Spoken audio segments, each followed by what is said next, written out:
just in a part of recruiting and helping out in that side of things. So, and then it gathered momentum in about the two weeks. Were you happy with the fact that when you had a coffee with him in Altona, they all knew who he was and they had no idea who you were then? That was good. Yeah. That probably hit everything that you might be going to Lara. Who's that bloke that Devon Smith's having a coffee with? Yeah, I had my polo top on and everything. No, I didn't. I'm from the Lara Footy Club. We've been talking about catching up more on what they do to review everything, and we hadn't really got around to it. And then he reached out, and we went and sat down and had a coffee, and we just spoke about everything. And then that was something about future plans for him, because he knew he was sort of coming to the end as well, and it was like, as we said, he's got a lot of close mates at Lara, and he wanted to come back and help the club, but he also wants to play with them and finish up. I mean, he could have hung him up really at the end of the year after what he's been through, and then he's gone, nah, I want to enjoy my footy. He's been, Is his knee going to be okay? His knee will be fine. Yeah, right, okay. He's already running. Just for the rigours of AFL football, but for GFL football, he's going to be okay. Yeah, I think he'll be fine. Yeah. I think it is just the fact that what you have to do to get yourself up week in, week out. Yeah. And he's had that knee for quite a while, so he knows he can manage it. Yep. That's so good. Yeah. No, it's exciting. What another really important aspect of it is, Rock, that not only because of what he can bring to the footy club at the top end and the senior end, but he's a bloke who's just stepped out of the AFL recently, not 5 years ago or anything like that, which means a lot of the junior players know who he is and what he does. And what he does, and he's an ex-AFL player that's just finished right now yesterday, more or less.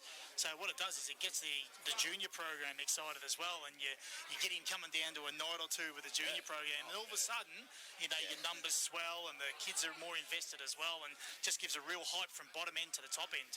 Yeah, it does, and we've lost probably a few juniors in that top end 16s, gone to other academies and that sort of thing, because exactly what you're saying, Kirsch, just because there's somebody with a profile outside of that, and then, this attracts them back. So it was, and the last week when he was there, you get the juniors walking past going, oh, what's an AFL player doing in the box? And so it sort of gathered a little bit of momentum there, and we do. We hope that, the excitement, you probably don't realise when you're, sort of close with him and we've had chats, how much he reaches out to other people outside of those circles and what he means to the club, I guess. That's right. And he's a one-pointer. But he's invested now too, so the spread is huge. Yeah, it's massive. Rock, we really appreciate you dropping by. It's a great announcement, not only for your club, but it's a great announcement for the competition to have now Dev Smith come back into the competition, Mark Neal coaching South Palm, Buddha at Leopold. Like, the quality of name, the quality of coach just continues to grow, and then obviously the recruiting that you might be able to do off the back of that, and with the kids, the ex-kids that you've got floating around out in state leagues and the like that have got some ability as well, whether this is a lure for them to potentially pull on the hoops again is something hopefully you can cash in over the next couple of years. Yeah, and that's what it's about, getting good people back to the club, and hopefully he can draw a lot of that, and then it's just, he's come in at the perfect time where we needed that little bit more of injection. We've stemmed the bleeding and we've done everything else to sort of start getting us in the right direction, and now he can really help us take that next step, and as you said, get back to being relevant in the GFL. Absolutely. Rock, appreciate you taking the time to have a chat to us, and for your sake, when we are talking in the finals next, it will be hopefully. We won't get too far ahead of ourselves. I wasn't looking at the week off earlier. Crawl before you walk. Yeah, that's it. Thanks for joining us, Rock, and well done again. Shane Stone joining us there, the coach of Lara. Well, now, co-coach of Lara, who, of course, they've snaffled the big one.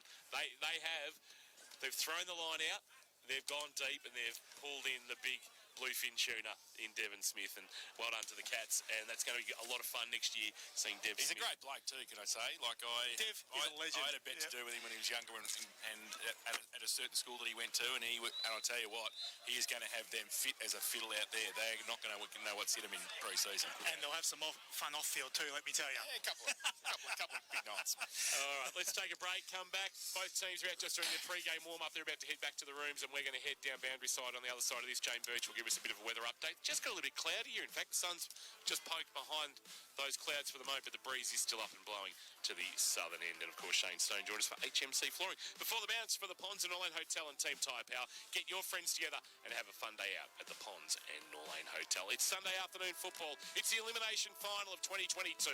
Leopold and St Joseph's from West Oval. Thanks to Epco Cafe 24/7 and the new Mexican Jaffle. Live, breathe, K-Rock footy.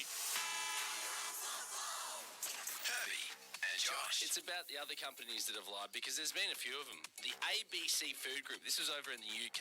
Yep. It was one of the biggest scandals to hit Europe. Investigators found that they were using horse meat and selling it as beef. With around 75% of samples containing horse meat. Some even had pig meat, which doesn't seem as bad. As horse meat, No, because like we all eat pork. Yeah. So like, What's it saying? Like, I could eat a horse? These people were. yeah, they were. Yeah. Little do they know. Herbie and Josh. Weekdays from 4 p.m. Only on K-Rock 955. Two brand new Mimosa Homes displays now open in Austin Lara. mimosahomes.com.au. Picking up a snack for the road? Drive through a KFC for a popcorn chicken go bucket for just $3.95 now. Just grab one and go! Not everywhere and not forever. Pick up only. Hi, I'm Patrick Dangerfield. When you're on the highway to the danger zone, make sure it's in a Rex Gorel new or used car. Rex Gorel just can't be beaten. They top the ladder when it comes to range, service, value and quality. So you'll only get the best when you buy your car from Rex Gorel. Family owned and committed to Geelong. Do what I've done. Join the winning team at Rex Gorel. Rex Gorel, Fine Street on the Trobe Terrace, Geelong. Visit rexgorel.com.au. LMCTs 1308 8349. You play strong. Now look strong. Loco Sportswear ice stream apparel for championship teams. On the field, on the court, all sports. Plus a full range of training wear and supporter merchandise. No artwork fees, no delivery fees, just great value. And Loco Sportswear turns around orders fast. They can even set up an online store for your club. Loco Sportswear. Play strong, look strong. locosportswear.com.au. Looking to buy a boat? See the Bellarine Peninsula's largest indoor display of new boats at Geelong Marine World. Family owned and operated, Geelong Marine World has a huge range of fiberglass and aluminium boats powered by Suzuki, the ultimate outboard motor, ranging from 2.5 to 350 horsepower. Finance and insurance available and supported by an authorised Suzuki service centre. Cruising, fishing or fun. Get out on the water with Geelong Marine World. Port Arlington Road, Moollap. GeelongMarineWorld.com.au. If you're looking to train for skills you want to gain, crane operation is a great occupation.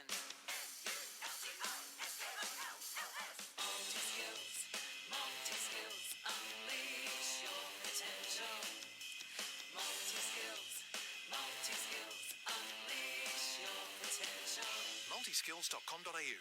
RTO ID 40846. So, Optus is at Harvey Norman Computers, Corio and Warren Ponds? Yeah, there's a premium Optus store inside Harvey Norman Computers, Corio and Warren Ponds. Okay, so there's Harvey Norman Computers, and then inside there's a premium Optus store? Do we really need to go over this again? So it's like a shop within a shop? Yes, that's exactly what it is. So I can go in there and get a new phone or a new phone plan? Yes, it's an Optus shop. Sweet. I'll be back with a new phone from the shop within a shop at Harvey Norman, Corio and Warren Ponds. Thanks to our number one ticket holder, APCO. Fueled by APCO Cafe 24/7. Elimination final action. Umpires are out on the field controlling the action this afternoon. Liam Clark, Steve Ganachia and Hamish Irvin will be all over the clash between Leopold and St Joseph's. Both teams are back in the rooms. We'll be back out shortly because we are only 6 minutes away from bounce. Thanks to South Point Garden Supplies. Ash and the team, 15 Boneyards Avenue in Torquay, just behind the Bunnings. Our ground report, Jane Birch is down boundary side. She's got the sketches on the deck. What have you getting underfoot, Birchie? And give us a bit of a wind update as well. Yeah, that wind's really sprung up now, and there's quite a bit of cloud cover around, but it's probably a 3 to 4 goal wind heading towards the Church Street end, so that's certainly going to be the scoring end. And the deck's pretty good. It is quite firm, so and in some patches it's not as green as others, but it's pretty good for footy, the surface. Okay, and we'll keep an eye on the toss. We missed it yesterday, but the toss is actually going to mean a bit today with that breeze for Multi-Skills. Kirsch, unleash your potential with construction industry training at Multi-Skills. Buddha Hocking did touch on it, that, of course, that if you are kicking into it in the first quarter, your mindset might change slightly in terms of how you defend. Oh, 100%. You've probably got that more, I guess, defensive mindset. But you have a look at yesterday with the way Newtown jumped up out the blocks and really set the tone. You could almost say by quarter time it was over yesterday, the way they come out and played. And if you can get that sort of jump with the breeze and then defend it well in the second quarter, then you've set yourself up really well for a victory for the day. So it is crucial as to whether you start with it or not. And like Jay said off air before, who knows, the wind could die down or swing direction. So I think you take the advantage while you can early. Leopold and Joey's now both out on the ground. We'll stay around the grounds for Leopold Sporties today. GDFL, of course, a first semi-final, which is a knockout final. Bannockburn and Belpost Hill is a game we'll be keeping an eye on. Leopold Sporties, your complete family venue. The Twitter poll is in. Get into KFC today for a $3.95 popcorn chicken go bucket. And the final result of a poll, we ran for about 4 hours this morning. We usually try and run it just on game day in the morning to get your thoughts. And 54-46 Leopold favouring St Joseph's. Tighten up a bit percentage-wise, so yeah, so that's probably hopefully how the afternoon plays out for both the fans that are here. It's a good crowd that have rolled in. Good, the Flowers family stand, the old Bluestone grandstand that survived the upgrade here, which is very important that it did, because it's a great piece of little historic heritage of local footy.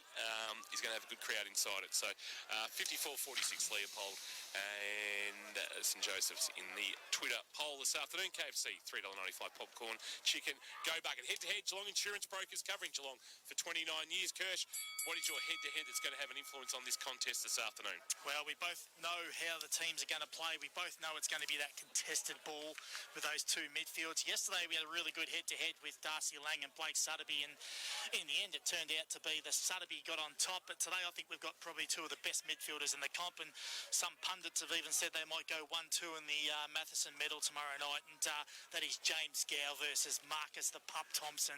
I think it's going to be an absolute cracker of a head-to-head.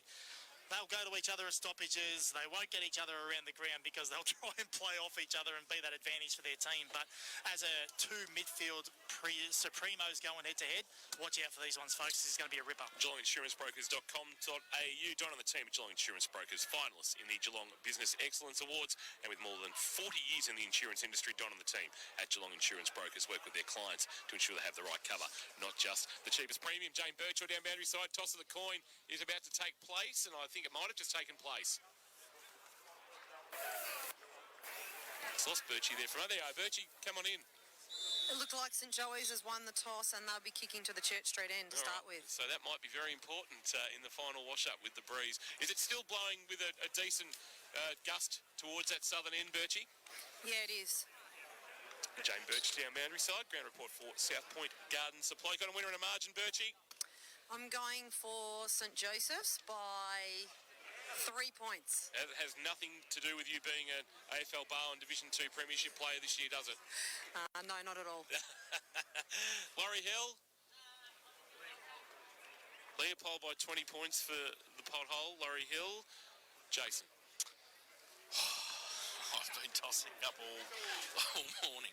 Leopold by 3 points in overtime. You know how that went for you yesterday. I know. Yes, I'm going to get an overtime yesterday. I'm going to get an overtime somewhere along the line. I think just the polders. Just. Kirsch. Well, the pendulum suggests that's a 10-point win to Leopold. Is the pendulum. That's the swing.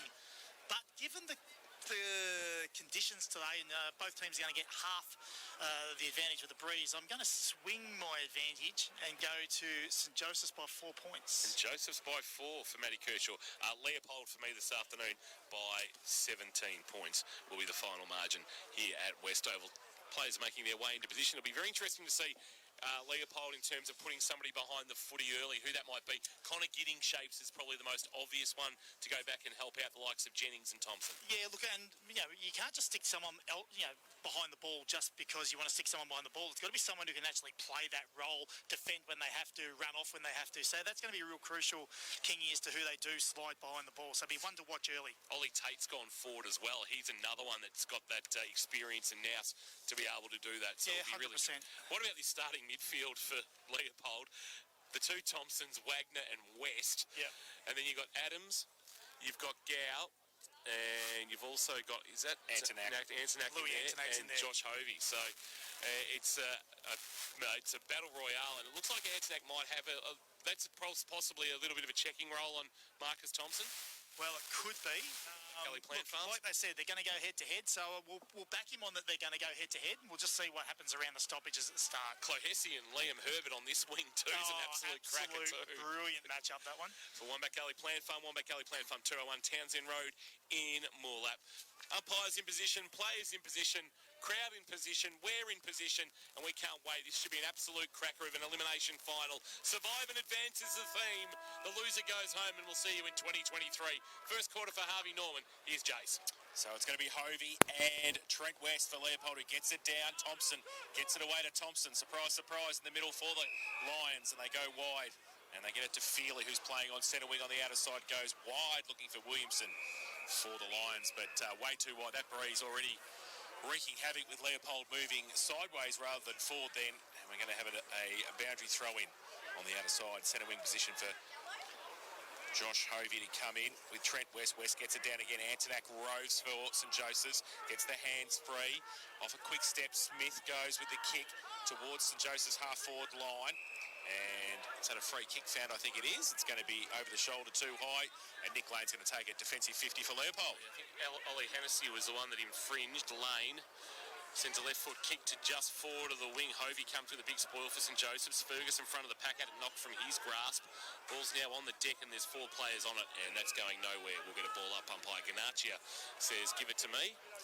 Whenever Rowan McSparron sees Steve Ganaccia, he just has chills after that deflection in the 2019 Grand Final off umpire Ganaccia. Umpire into the air. Hovey winning the tap down, but Jai Thompson, the roving quick handball release. Williamson took it but had it knocked away by Reed Adams. Adams picked up the loose footy handball back to his skipper Hickey. Out-tell Hickey giving it to Riley Ferguson now at left half-back. He sends a kick for St Joseph's towards de Grande. Trent Thompson with a good defensive spoil to knock it out of bounds. And we'll see it out of bounds at true centre wing outer side. So I reckon with that north sort of easterly breeze, we're going to see northwesterly breeze, we will see a lot of play on the eastern side of the ground in that scoreboard pocket. Luke Webb started forward, guys, just with that breeze. Boundary throw in. Now falls to Ferguson for St Joseph's. Gets it around the corner towards half forward. Callagher can't pick it up. First attempt, second was okay, but only gave it away to his opposite number, Thompson. And the number 3, his kick, though, was short, and Hickey takes the mark across centre wing. Al Hickey goes back for St Joseph's, inside defensive 50. Leopold have done well here, Jace, to cover off those exits. Finds James Hickey, who goes back to whence it came, coming up. Webb on a long lead with Burgess right next to him. It's off hands and out of bounds again for a boundary throw in on centre wing on the outer side. 2.5 played. Port Phillip Ferry's time clock. Port Phillip Ferry's, there's no better way to travel. And a boundary throw in. Been sedate so far. Hovey, West from behind, maybe winning the tap. There was Adams doing the roving, gave it to Ferguson for St Joseph's, and his kick's good. Callagher marks on his chest. He's 70 from home, swings onto his right boot, sends it inside forward 50 now, looking for Grass on a lead. But Thompson filling the hole. That's Trent taking it for Leopold. Is a good strong mark. He's now called to play on though, Trent Thompson, and he's not the most sure at foot occasionally. He's kicked wide, was spoiled to ground, and Williamson picked it up nicely for Leopold. Broke the tackle of de Grande. He wants to come back inboard and finds Wagner, who's got it at the top of the 50-metre arc almost just right half back. Wagner played at Werribee this year in the VFL. That kick wasn't great. Morrison, standing tall, takes a good mark for St Joseph's on the true centre wing position. So Morrison now from centre wing, drives it long inside 50. Webb with the set at the back, can't take the mark for St Joey's. Falls to the front, over the top of it, Mullen. Thompson into his back, umpire said over the shoulder. And Jack Mullen will take the free kick for St Joey's, 50 out from goal. And we've seen Jack Mullen. I think he's better on the run. Jack Mullen. He might run around here. Exactly right. Don't rule that out yet, Jace. Trent Thompson standing the mark, 50 from goal. He has got the aid of the breeze. And Trent Thompson's on the mark. Yes, that's right. So, and Trent Thompson's not even watching Jack Mullen as he comes in. He gives it everything he's got. He goes long. Has it got the distance? Oh, Grass put his hands up. Couldn't take the mark. It's off his hands and through for one behind. First score of the elimination final to St Joey's. They are one behind. Leopold yet to score. Harvey Norman, K-Rock, first quarter scoreboard. Ball about to be brought back into play. And bringing it towards This side of the ground is Matthews looking for Herbert. That's Liam. He can't mark. El Hickey's there, and it's off hands and out of bounds for a boundary throw-in. Jane Birch down boundary side. Not the intensity that I think we saw yesterday in these early stages. No, I was looking forward to that. I thought the first 5 minutes there might be some fireworks, but nothing much has eventuated. Tap down West. He'll get a free kick, I reckon, for being held by Hovey in the ruck contest. It was one we could spot from here in the best seats in the house. West gives a handball off to Marcus Thompson. Drives a kick that went over the head of Tate. It'll bounce okay for Maybaum. He gave a handball on the up. Liam Marcus, who was involved, gave it to Williams, who was pushed as he kicked in the back by Buckley, and it'll come back from where that kick was taken. And it'll be Williamson, the Port Arlington product, who'll send the Lions into attack for the first time this afternoon. Haven't been inside forward 50 yet on the Kerr's high stat sheet, but a chance here in the hands of Brocky Williamson. There he goes long now with Mark, and a good mark too in front of O'Dwyer at left half back for Leopold. Called to play on, wanted to give the handball. Instead goes with the kick towards centre wing. Marcus Herbert called out, punched away at the front. Wagner to track it towards the boundary line. Gives it back to Pitt off a step. Tumbling punt towards half forward. Oh, one-hander if you don't mind, Hickey. Hamlin hanger contender at half back. And St Joey's just controlling the play across the half-back line at the moment, being able to have a few forward forays. And L goes to James with the kick. So Hickey to Hickey, and then he goes further back. Now Harrison Smith, last line of defence, goes across towards Glahesi at left half back. He drills it towards centre wing, and O'Dwyer takes the mark for St Joey's. The Yarrawonga products got it as far as you can be away from the K-Rock broadcast booth. Sends it towards half forward and diving down low. Gow takes a good mark. Handball on the up for his skipper. Hickey, though, had a fumble, and then his handball was a little bit indiscriminate. Alderton came in for St Joseph's. He was taken down in a two-man tackle, going nowhere. We'll get a ball up right half forward, almost at the left half forward, almost at the point of the square. Joey's, they lead by 8, 2-3-15. Leopold 1-1-7 opening quarter, thanks to Harvey Norman, Corio and Warren Ponds. Into the air it goes for Giddings to win the tap down for Leopold into the path of Marcus Thompson, who sends the lines towards half forward when looking for Tate. Good spoil came from Gus Humphrey to knock it out of bounds, and we'll get a boundary throw in. Gee, some really good St Joseph's names running around. A couple of Humphreys, a Smith, sons of former guns, making their mark at GFL senior level. Boundary throw in, attacking it hard. Alderton, handball back. Ferguson went to have a kick. It went back towards him. Now he's been pinged for holding the ball, and might be 52 against Ferguson, is it? No. And Tom Feely will take the resultant free kick for the Lions. He's got a true centre wing. Goes short and wide. Maybaum takes the mark in front of Antonak. So Leopold just tracking along boundary side on the outer side. Called to play on now. High, long kick towards Pitt, and going up. 3 Leopold players, in fact, went up in the end. Herbert at the back. Alderton for St Joey's gets the handball released to Sam Clahesi. He goes out wide. De Grande over the top, can't take the mark. Lane in front. Webb tried to tap it on for St Joey's as well. He can't do so effectively. Burgess tracks it back through the middle. He can't pick it up for Leopold either. Now at the front, Webb gives it away to Alderton. Where's he going to go with the kick? It's a 2-on-1. Mullen has to try and work away against Matthews and also Gordon, but Matthews is there, gives it back to Gordon. They might be able to trouble Leopold. Short little kick, and they get it towards Harris Jennings at half back. Just outside defensive 50, he has it. You can hear through our effects, Mike, how close the players are to us. Jennings might look to send it just down the line. West is his out option if he wants to go there. He just sends a kick up. It's not a great kick, and Hovey picks it off all a little bit too easily. Had to kick it with some penetration and didn't there, Harris Jennings. And Hovey was able to pick it off. He'll send a high kick inside forward 50. Mullen will present. Tried to work Jennings under the footy. Back of the pack was Dixon. Got a handball on the bounce towards Jennings. He picked it up off the ground and then was taken in a tackle. Ball spilled to Grandy. He lost it also in a tackle, but he's going to win a free kick for a push in the back. Not there, Kirsch for multi-skills. Look, He was already in the play, wasn't he? He was already in the play, but I wouldn't have given it myself. But Unleash your potential with construction industry training at Multi-Skills. Check out multiskills.com.au. Matty Kershaw in the expert's chair.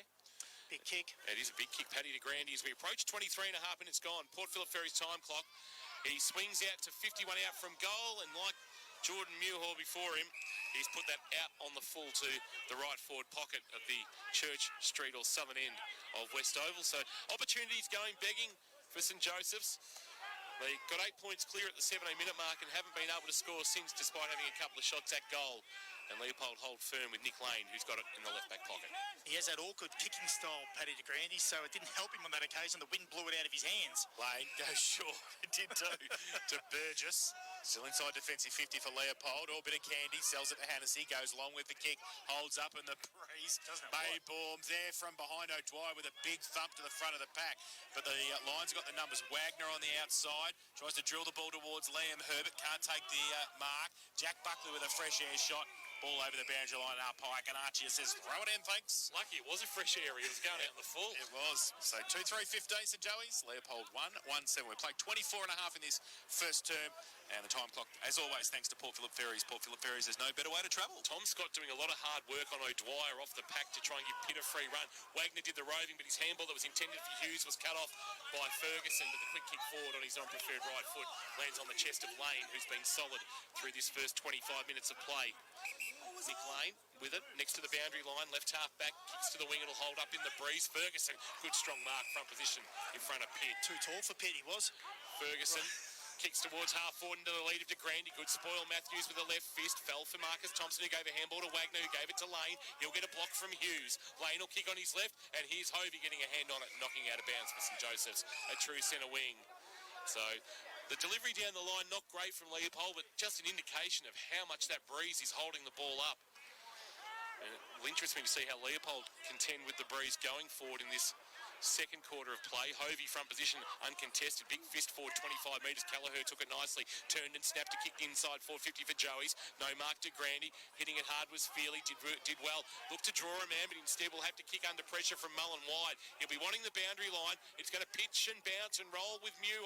Muir kept it alive, handball over the top. No, didn't keep it alive. So then is it deliberate? Well, he took the footy, and I reckon in bringing the ball back to handball and affect the handball, he's taken it out of bounds. So the call wasn't made until Muir got his hands on the footy. So it really probably can't call it as deliberate. 2-3-15 at the 26-minute mark of the first quarter. Leopold 1-1-7, Joey's by 8.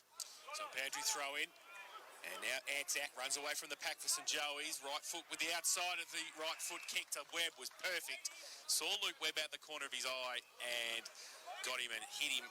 And he will shoot for goal from 40 out.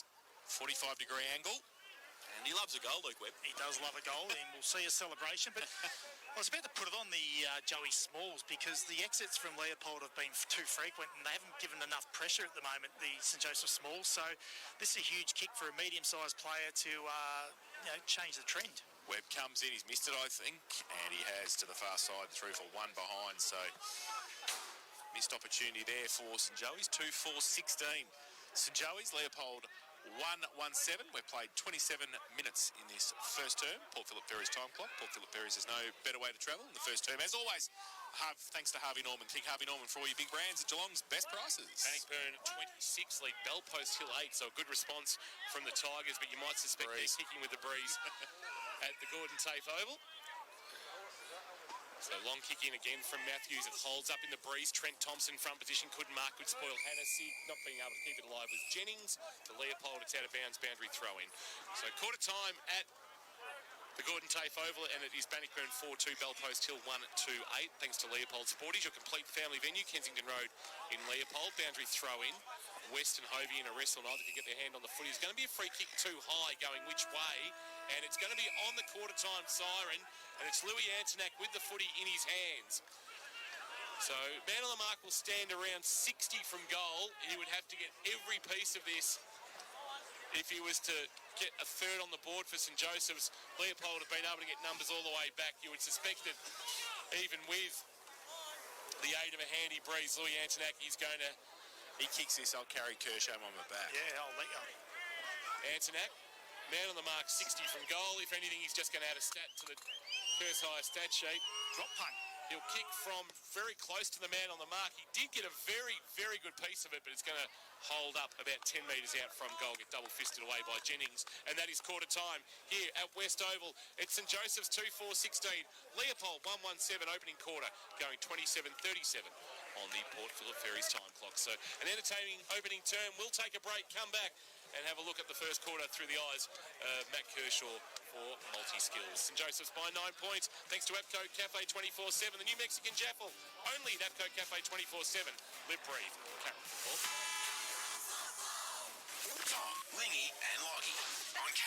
955. Possible small hail later on tonight too, so something to look forward to. Maybe bring the car in under the carport. If you're lucky enough to have a carport. Yeah. And to the underground car park? No, you can't roll that gear. Just rolling your gear, Mog. Nah, get in ahead, mate. Get it, go. Lean into it.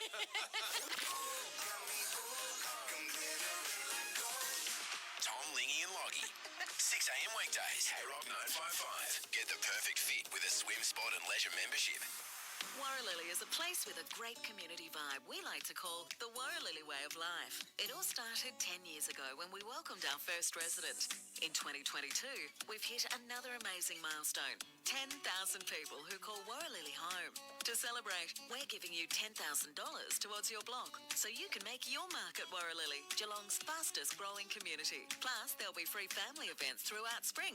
To find out more, visit warralilly.com.au. Conditions apply. Geelong Bank, a trusted bank that's integral to Geelong's community. Geelong Bank provides savings accounts, home and personal loans, investments and insurance, covering everything from your first bank account right through to buying your first home. A team of dedicated locals investing in locals. It's time you moved your banking closer to home. Geelong Bank, where we grow as individuals, as a community and as Geelong.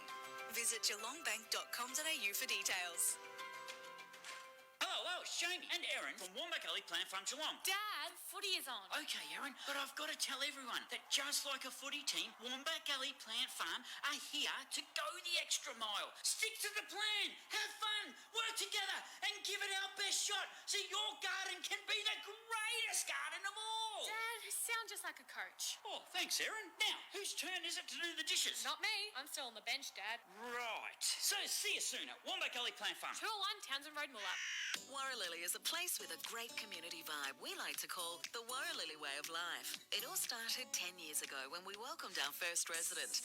In 2022, we've hit another amazing milestone. 10,000 people who call Warralilly home. To celebrate, we're giving you $10,000 towards your block so you can make your mark at Warralilly, Geelong's fastest growing community. Plus, there'll be free family events throughout spring. To find out more, visit warralilly.com.au. Conditions apply. Thanks to our number one ticket holder, ABCO. Fueled by ABCO Cafe 24/7. Down on the mark stands 45 from goal. He's on a 45-degree angle. He's got a good piece of it, and he's kicked a wonderful goal. He liked it too, and watch them come for him. Lemmy's Tavern goal of the afternoon contender from Clahessi. Looking for a mark. Oh, big fly. Jennings couldn't hang on to it and roped at the front by Webb. Kick inside 50 and Grass. He'll win a free kick for being held. No. And now Newhall taken high. So much going on in that. There was a little bit of carry on in the K-Rock box too. In that little passage of play. It had everything. It did have everything. Quarter time here at West Oval. 2-4-16 St Joseph's. Leopold 1-1-7. The goal kickers Grass and Clahessi for St Joseph's. As you would have heard the Clahessi goal there in our highlights. Leopold, their goal coming from Tom Feely, came at the 8-minute mark. But Matty Kershaw and the expert chair for multi-skills, they did well to hold up into the breeze, Leopold. They did struggle to get it out of defensive 50, but they were able to just hold firm inside defensive 50, which was crucial, and allow only 2 goals. Absolutely, they did. They defended really well, and they did it kind of all over the ground too. They defended that short kick and that angle that Buddha spoke about taken away from St Joseph. They only had the one switch of play that was quite aggressive and into their forward half, but all credit to Leopold, the way they defended. Yeah, their kick went back out to a defensive structure of St Joseph's because of the breeze, but what I did like about it is they backed their structure, they backed each other, and they didn't put that +1 down there. They actually stayed head-to-head for the whole quarter, which was really positive for them. So, look, they defended really well, and I think they've set themselves up for a really big second quarter. St Joseph's wasted a few opportunities, 2, 4 and 2 out in the full that were probably scoreable kicks, and I think they'd like to have been a couple more goals up at quarter time. Thank you for that. As we go down to Jane Birchu's boundary side. Birchu, who did you have a listen to, and what did you glean from that first quarter huddles?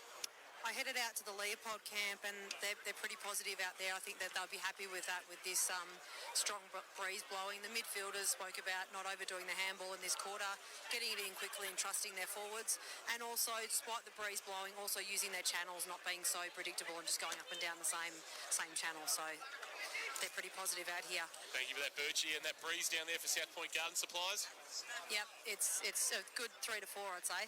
Just seeing some real cretins walk past. Some real the reptiles, box. isn't there, around the box? Yeah. Including a former Geelong West legend, Chris Hickey. Now doing wonderful things at Motowari. Would like to have probably been playing yesterday, but unfortunately not. Good to see. Massive crowd here. They are people left, right and centre here at Can't come West to the Oval. footy today. You can't come ever, can you? No. Sunday, 20 degrees. Not much else. No AFL footy. No. This is it. Plays underway in the second quarter of the GDFL clash for Leopold Sporties, and it's Bannockburn 26 leading Bell Post Hill 8, and it looks like Bell Post Hill will have the 8 of the breeze down to the Monument end, the Fellmongers Road into the ground. Buckley's end. At where Kirsch is not going tomorrow night. Yes, because he'll be at Leopold Sporties, your complete family venue. Hey, Ruddy.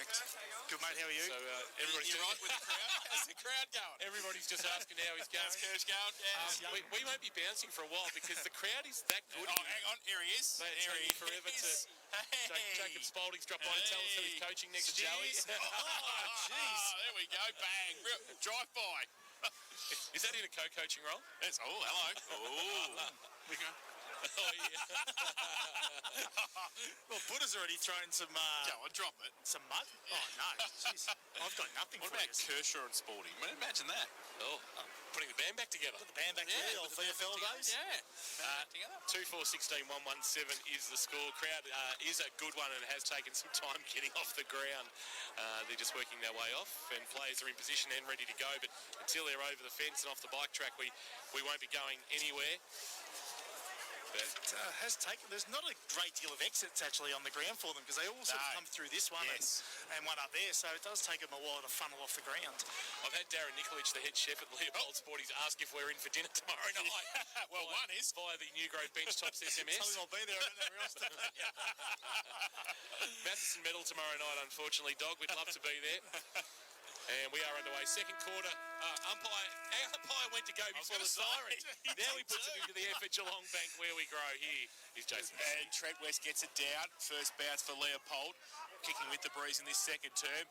Handball's chopped off straight away. Oh, Williamson's kick was smothered for Leopold. Gow gets back there in support. Might be okay too. Finds Hovey on centre wing. He drives it towards centre half forward, towards the half forward flank. Mullen was waiting for Kelleher to give it to him, but he dropped a bit of candy. Got the ball back towards Adams at centre half forward. Dixon got a hand to it. He couldn't take it. Hannessy wrapped up, and the umpire might have to come in and ball it up. He will. Just inside the centre square at centre half forward for St Joey's.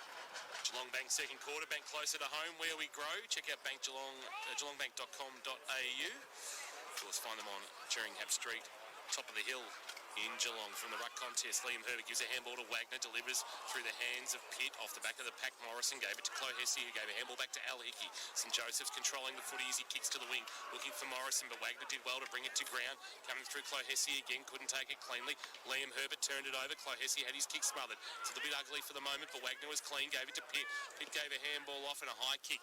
Comes towards centre half forward for Leopold. Marcus Herbert there, he couldn't take it. Wonderful take. Williamson tucked it under the arm and then beckoned somebody to come towards him. He had to spin on a thribbity bit and give a handball back to Marcus Thompson. Kick inside 50, sits on its point. Patton trying to attack the footy, couldn't take it. Through traffic, Tate, candy sold, left foot snap, rolling ball, rolling, and on the goal line, Pitt takes it and gets the line second.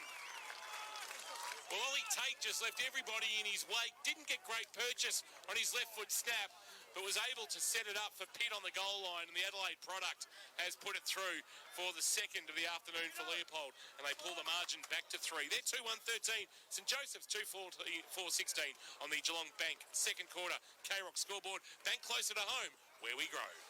It won't show any stat to Giddings there, but the ball bounced on its point, and though Dwyer went to punch it clear, but Giddings just put his body on the line there and made it an ill...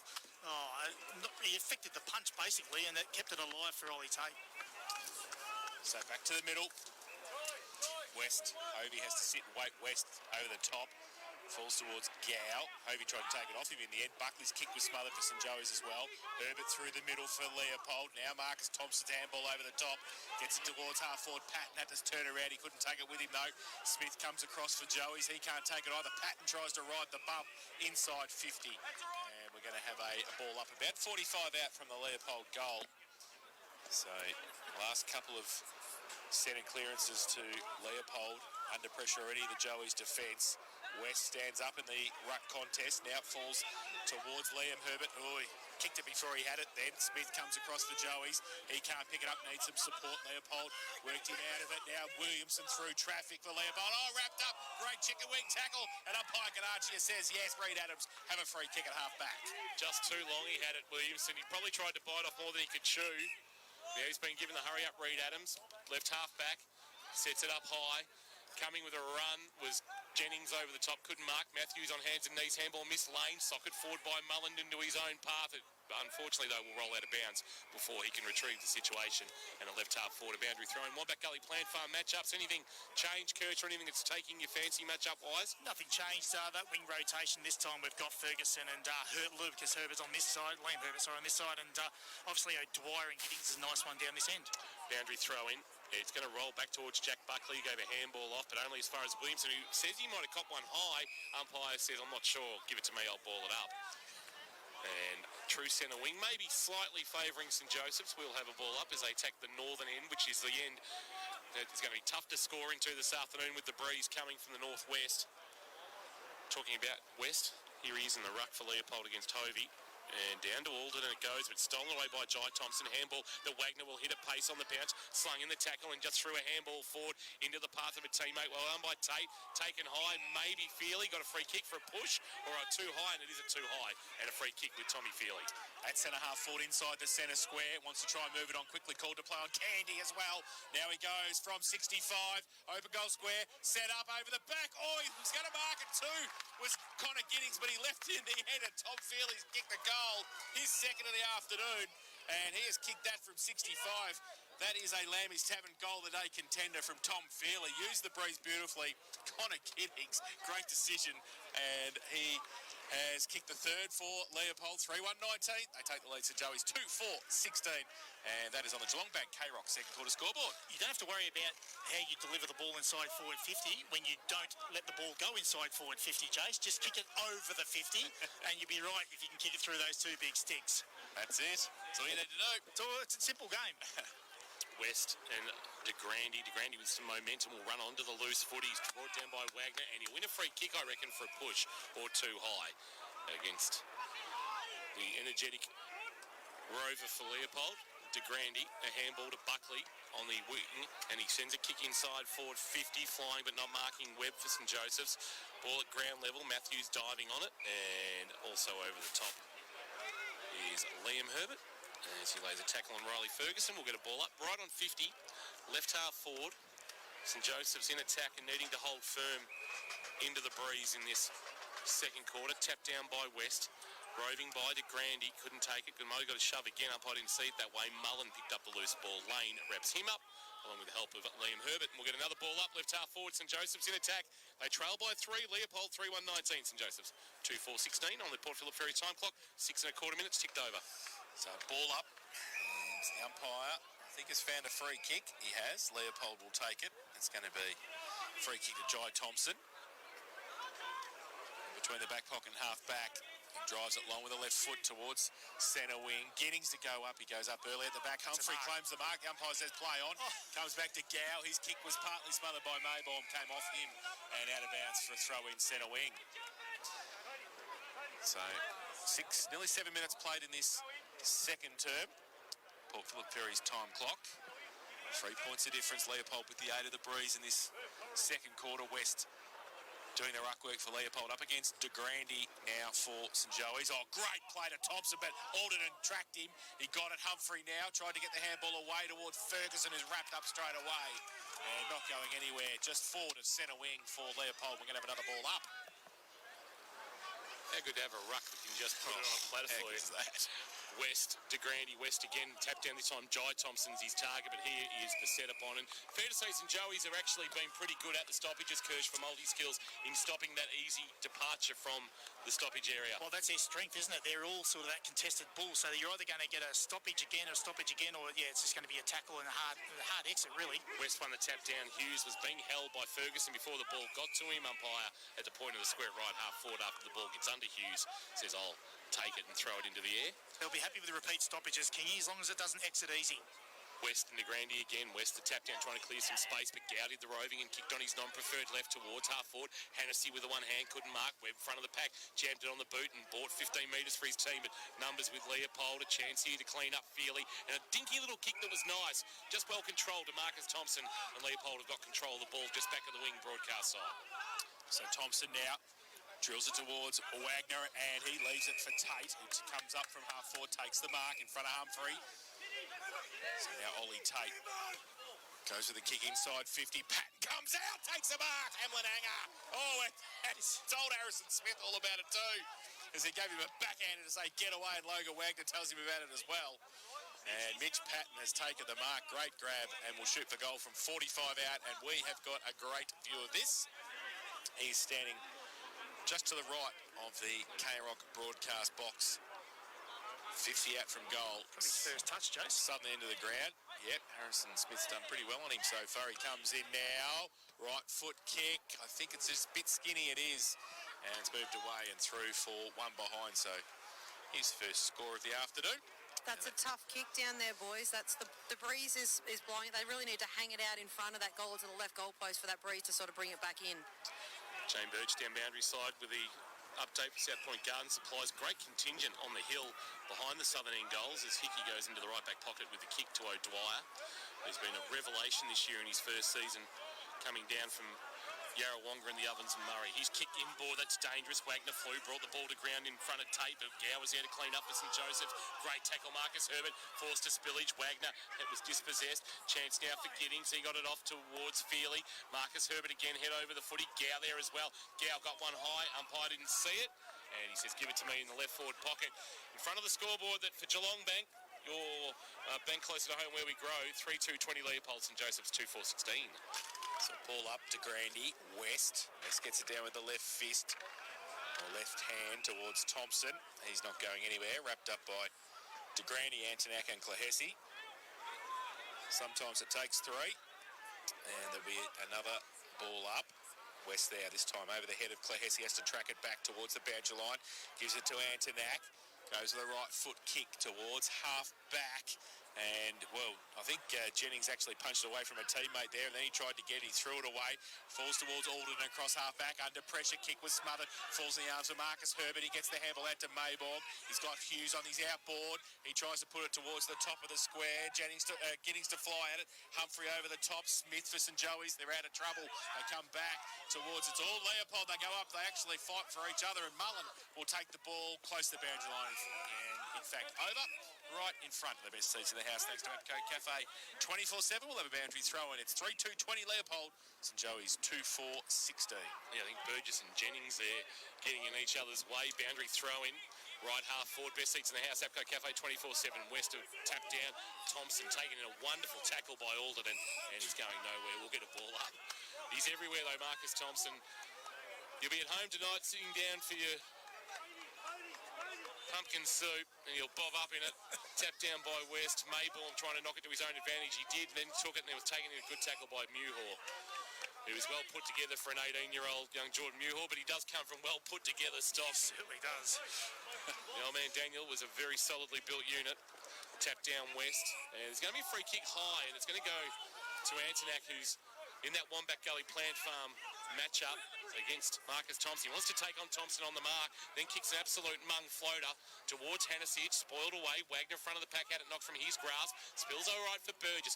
Then he showed a little bit of toe as he kicks towards the centre of the ground. Williamson with the one hand couldn't complete the mark. It might open the door for Joey's. Morrison now gets the handball from Antonak. Gets it to Humphrey. They get it forward to the footy. Hennessy 50 out and closing. He's missed. And through for one behind. So good transition football, but they couldn't get the desired result from Ollie Hennessy, and he puts it through. 2-5-17 Leopold. 3-2-20. When you're going to get minimal inside 50s, you've really got to make them count, don't you? Particularly on the run from 35-40. Nobody stood the mark, so Thompson was able to buy 10 metres, drive it long to the middle of the ground, but a good mark to Grandy. Handball off to his skipper, Al Hickey. Al Hickey gives it off to Antonak. Antonak steps inside the man coming towards him, Thompson, and then drills a low kick inside 50. Not a great ball. Hughes, the veteran, cleans up for Leopold, and then kicks wide and finds Liam Herbert, who's got it just inside defensive 50. Antonak stands the mark, holds Liam Herbert up. To go along towards centre wing with the kick over the back. Hickey taps it down, but here goes Williamson. He runs away, right foot kick inside. 50's Patton had to stand just for a minute. He had let out, and then the ball was coming with the breeze and at pace, and just stood for a couple of extra steps, then leant into it, and Smith couldn't take it away from him, and he's taken the mark and will shoot for goal from 40 out, slide angle. Leopold Sporties, Bannockburn 39, Bellpost Hill 8. So the Tigers on top in their first semi-final in the GDFNL. So Mitch Patton, who had a set shot a couple of minutes ago from in front of us on right half forward, this time at true centre half forward, 40 out, southern end of the ground. He comes in, right foot kick, holds it up. Goal umpire does not move one bit. And Mitch Patton has put his first on the board. And the fourth for Leopold. They go to 4-2-26. And they lead St Joey's 2-5-17. And that's on the Geelong Bank K-Rock second quarter scoreboard. So go back to the contest and how that ball got inside the forward 50. All the St Joseph's players flew. I think it might have been James Hickey that come off his opponent and went up and didn't impact the contest.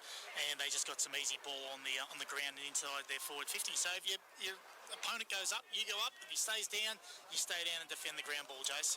Best single season of his career now. Mitch Patton goes to 56 goals, bettering his 55 in the premiership year of 2016. Kick forward by Hovey from the ruck contest, but taken by Jennings, who just barrels it onto the chest of Herbert. That's Marcus. He now kicks for space. Williamson confronted, stepped around Humphrey, and then pulls the trigger from 45, but didn't pull it enough. That left-hand goalpost is where it's got to be, according to Jane Birch for South Point Garden Supplies, and he started it too far right. A minor score, 4-3-27 Leopold. St Joseph's 2-5-17. Oh, Buckley's kick in was smothered though, partly smothered. Now the tackle goes on up high. Ganachi will come over and ball it up. So Leopold still deep into attack. Morrison had to do a bit of defensive work on Mitchy Patton there, and he did so. So about 40 out from the Leopold goal. We will have a ball up. Big pack around it too. Yes. Hovey and West go at it, neither get a tap down, falls the back. Williamson got it out quickly. Liam Herbert to the top of the square. Marcus goes up against a couple. Humphrey was one of them. Oh, that's kicking in danger any time of the week. Well, I think they might. Are they paying it below the knees? They can't. No, he has to. So Sam Hughes came in. No, so this is where it's wrong, right? So the rule is there for a reason, but he was first to the ball, and Sam Hughes was 1.5 metres off him. He decided to come in and then go over the top. Tried to kick the ball Yeah, too. he did. So he's got that wrong, the umpire. And Angus Humphrey has given 50 as well, and that's what we can see Joel O'Dwyer talking to umpire Ganachi as well about the ruling. But Sam Hughes doesn't care. He's come in and kicked the goal. So he's first at the afternoon.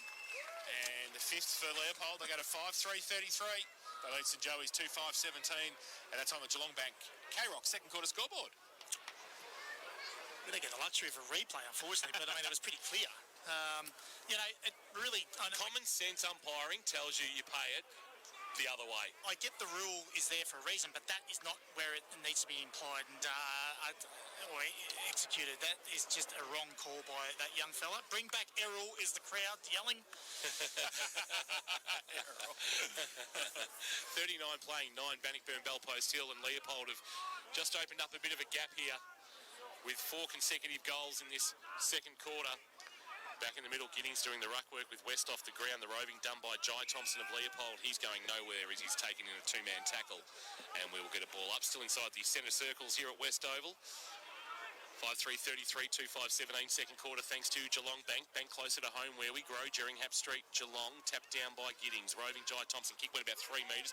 Quick kick forward by Giddings towards the goal kicker Hughes. He couldn't take it cleanly, but Marcus Thompson could. Spirals a kick inside 50. Morrison back with the flight after spending last week at Port Melbourne. I think he played his 4th VFL game last week and played since early in the year. Got a chance last week against the Cats. And he's back this week taking a mark and going short into the right back pocket to O'Dwyer, with the sun really beating down now.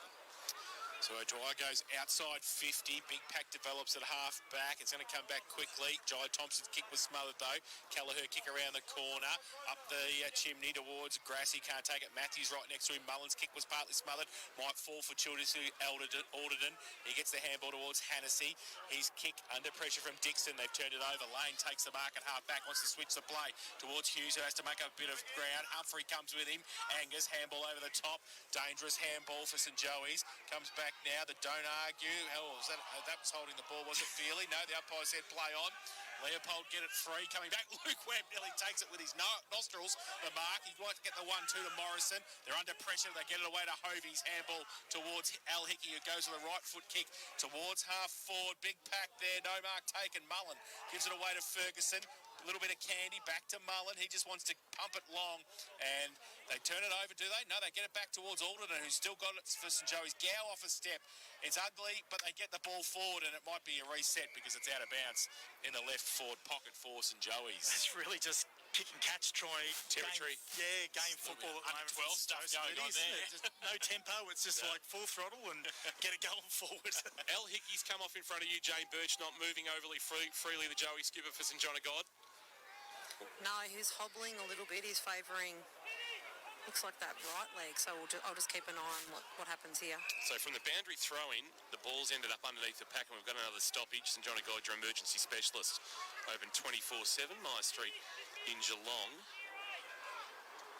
Be a blow. Umpire Ganachia puts it into the air. Tapped down by Giddings, who's doing the ruck work at the moment. Ferguson hit the ball at pace, but went straight into the pack and was going nowhere. We'll get another stoppage. About 30 out from the Joey's goal, inside forward 50 for a rare occasion into the breeze in this second quarter. Tap down Giddings, roving done by Marcus Thompson. Quick kick to centre half back through the hands of Williamson. It went, somehow bounced back towards him. He's taken down by Buckley. He's trying to fight his way out of the tackle. Now Buckley stole the ball from him. He's taken by Feely and also Tate. And left half forward at the point of the square, we'll get another stoppage. So it has been a bit of a stoppage fest. 5-3-33 Leopold St Joseph's, 2-5-17 second quarter action. Tick past 19.5 minutes on the Port Phillip Ferries time clock. Hovey gets it down. Hannessy tracks it, can't take it though. Alderton, he couldn't get there. Matthews got a clearing kick back towards the middle. Williamson couldn't take the mark for Leopold. Is that a high tackle? The umpire said yes, it was. Kelleher made sure he saw it too. Didn't he? Yes. So Paddy Kelleher in the middle of West Oval, plays on, went right and then comes back on the left boot. Long kick, off hands, Grass at the front doing the roving work. He's repped off the football, and the umpire said held on to for too long, I think. And umpire Ganachia right on the spot there is given the free kick to Aidan Grass. He kind of as well threw his arms just to make sure he saw it as well. So he has kicked one this afternoon, and to say they need this is a bit of an understatement, Kirsch, just to settle a bit. Absolutely. And stay in the game. Like we said, you're not going to get many opportunities inside forward 50 as a forward at that end, so, you've got to take the most, take your best chances. 20 and a half played in this second term. Port Phillip Ferries time clock. Aidan Grass has it the northern end of the ground. This for their third for St Joey's, and that's a good kick. He has done well. He's kicked his second and the third for St Joseph's. They go to 3-5-23 and they trail Leopold 5-3-33. Geelong Bank, K-Rock. Second quarter scoreboard. Look at that kick. It did go a good 45, that kick, didn't it? So it's not like you can't kick goals at that end. It's just the transition to get it into your forward 50 so your forwards can have that shot on goal. It's the issue at the moment. And like I said, they're doing that territory kick and catch style football at the moment. So, if they've got ball in hand at the moment with the 22-minute mark, they might want to just slow the game down a bit. Centre square infringement against Leopold. So, I reckon that's the first one we've seen this year, boys. I don't think I've seen I think it's 2 years. It might be the first one we've seen this decade. And the free kick with Hobie and Joey's will go back inside forward 50 again. No mark taken. Grass brought it to ground, then tried to find it at ground level.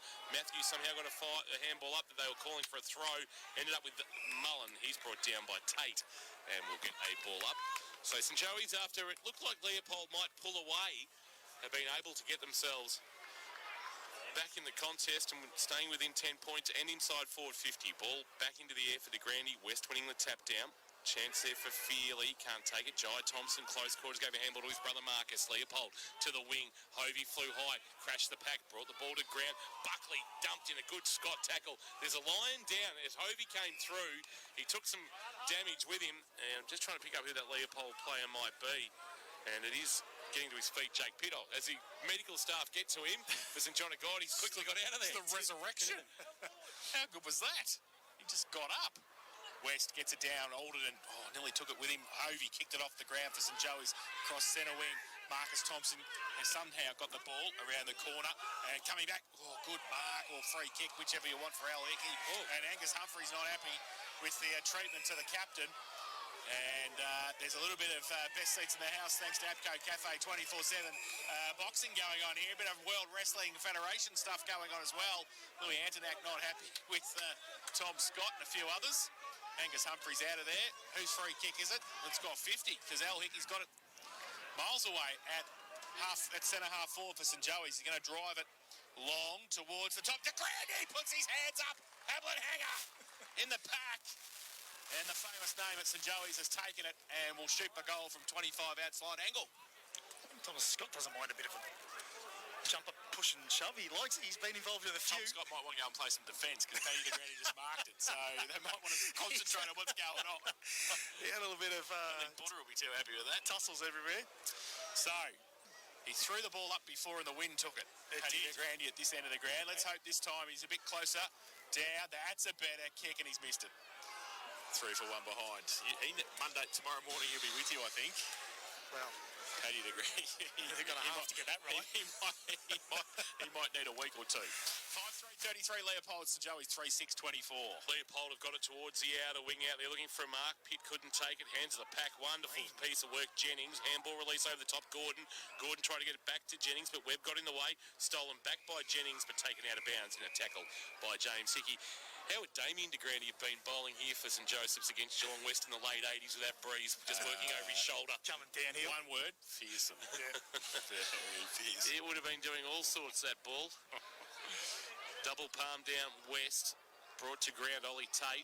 Handball up Marcus Thompson to Wagner. Burst away from the contest and drives a kick to 30 out from goal. Webb, a wonderful defensive mark back behind the footy from Luke Webb of St Joseph's. And now they'll look to attack via the broadcast wing. It's a well-weighted kick and he finds a marking target. Kelleher, left half back, he has it. He's got an option short if he wants it. In Mullen, he ignores that, so he'll just send it along the line. What's he got? Hannessy's there. Trent Thompson. Oh, Grass. Got his hands on the footy. He's claiming the mark, is he? Aiden Grass. And the umpire says no, but it was a fair effort. He's unlucky, I think, in the end. He will fly for anything, Aiden Grass. He will. And he's gonna one day pull down the car. Not that we've got one to give away. Thanks to Rex Carell. Rex all of a sudden's giving up something he didn't know. Wagner, and it's going to be a free kick. I reckon a little bit tardy in the tackle was Tate. Advantage paid Antonak. That's a mung floater inside forward 50. Now a foot race. Jennings wants the sanctuary of the boundary line. Will he find it? Well, he jams it on the boot and manages it to put it out on the full. Just went out with the breeze out of bounds. And it'll be a free kick left half forward for St Joseph's, who are just making a little bit of a move here late in this second quarter. 25 and a half minutes gone on the Port Phillip Ferries time clock in this second term. Thanks to Geelong Bank closer to home, where we grow. Gow puts it towards the forward pocket. Big pack there off the front. No mark taken. Giddings comes through and just wraps it up. The umpire will come in. In fact, it was Jennings. It's really important they score in this 4A or this inside 50 because you've only got probably a minute or two left in this quarter and they can go into the sheds with their back up a little bit here. So boundary throw, ball up from for West, who put it over the boundary line in the end, couldn't get it down to Marcus Thompson effectively. So now a boundary throw in, about 30 around from the St Joey's goal.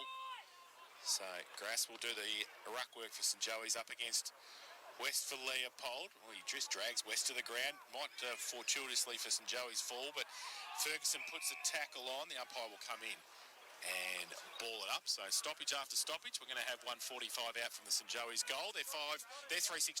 They trail Leopold 5-3-33. Now West has given away a free kick in the ruck contest for a push, and now he's having a conversation with the umpire about it. And Aiden Grass, who we know the distance won't trouble despite the breeze, is a chance to kick his third and pull the margin back to 3 points.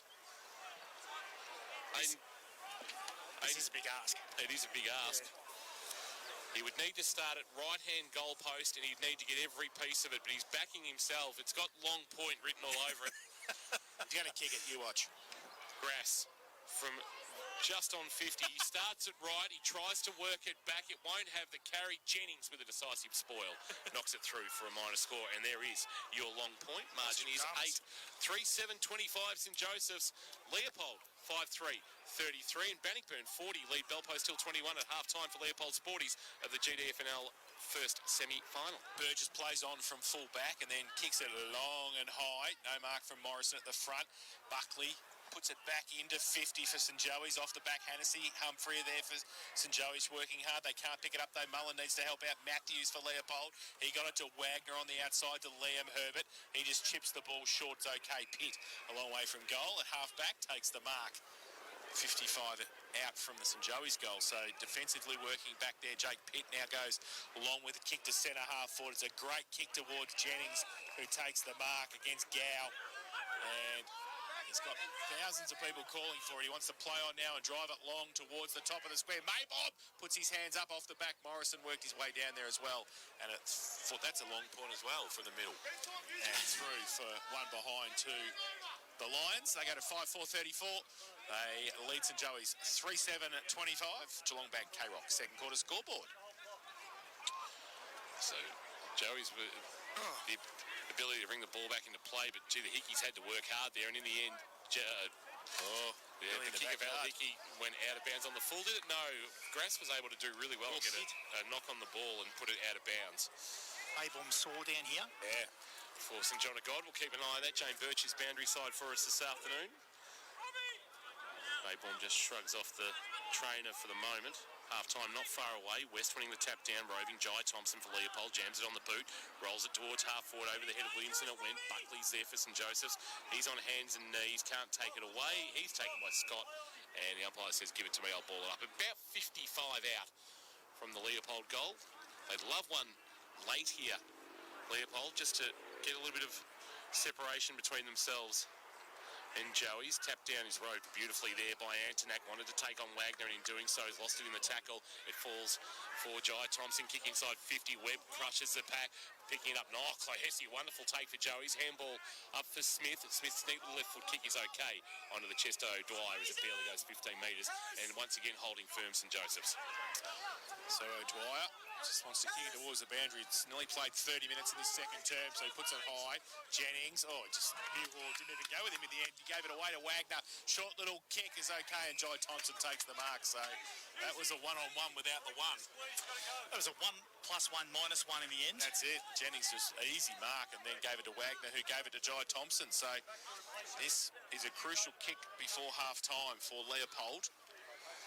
You're really disappointed with that sounds. So all they really needed to do, Joey's, was knock it over the boundary line. That would have been right. Or just make a contest. Left-hand goal post. You would have thought so. Jai Thompson. He's 40 out. Slight angle. Southern end of the ground. He comes in now. And he's missed it to the near side well and truly too. Just snuck it in for a behind. And although Dwyer's telling him, I don't think that was a point. Leopold will end 5-5-35. St Joey's 3-7-25 at half-time. Still in the balance is elimination final of 2022. Leopold kicking 4 goals with the wind in that second term, but Joey's finding their third goal late to be within 10 points at the main break. It's half-time thanks to Garmy Chicken as we head down to Jane Birch. Birchie's going to head towards the Leopold huddle and see who she can extract for a very quick chat as they head in to the rooms. Birchie, we'll go down to you. Who are you able to see if you can pull away from there? They're running away from us. Move too quickly. Nah. Got Brock Williamson. Down to you, Birchie. Hey Brock, just wanted to ask you a couple of questions. How have you seen that first half out there? It's pretty evenly matched, obviously. Yeah. You've both had to go with the wind and maybe not used it as well as you could have. Yeah, it's pretty strong that wind, so you've got to sort of change your kicking style up and lower your eyes and don't kick to their out numbers because blokes like Webby and Oscar Morrison, they'll just pick them off all day, so got to be smart going inside 50. And Westie's giving you a lot of first use of the ball, but they're doing quite well too, I suppose, shutting that down and reading that off his tap. So how are you finding that in there? Yeah, probably just got to, nullify him a bit more.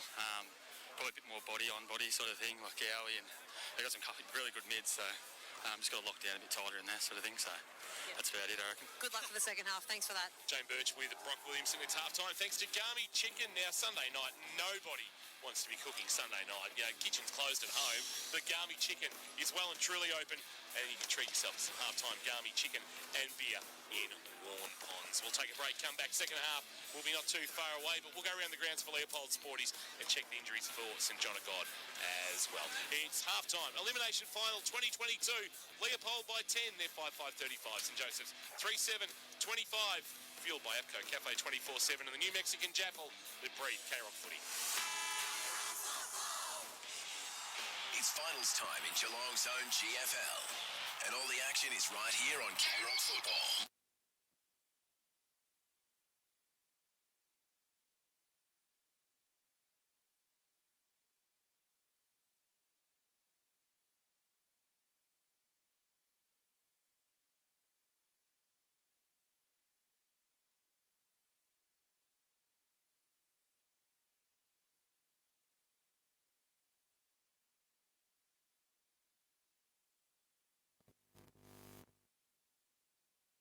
K-Rock Football brings you Leopold versus St Joseph's, 1 p.m. Sunday on K-Rock 955.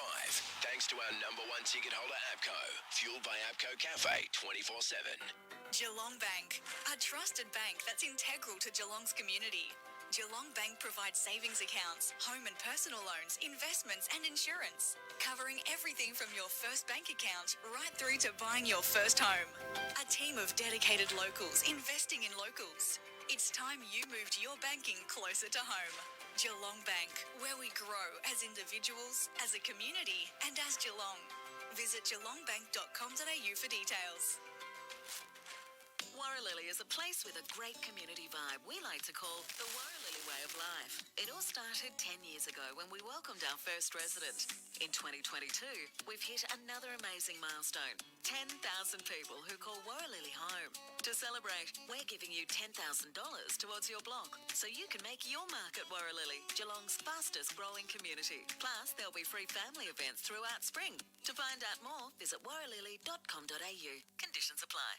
Hello, it's Jamie and Erin from Wombat Gully Plant Farm Geelong. Dad, footy is on. Okay, Erin, but I've got to tell everyone that just like a footy team, Wombat Gully Plant Farm are here to go the extra mile. Stick to the plan, have fun, work together and give it our best shot so your garden can be the greatest garden of all. Dad, you sound just like a coach. Oh, thanks, Erin. Now, whose turn is it to do the dishes? Not me. I'm still on the bench, Dad. Right. So see you soon at Wombat Gully Plant Farm. 201 Townsend Road, Moolah. Geelong Bank, a trusted bank that's integral to Geelong's community.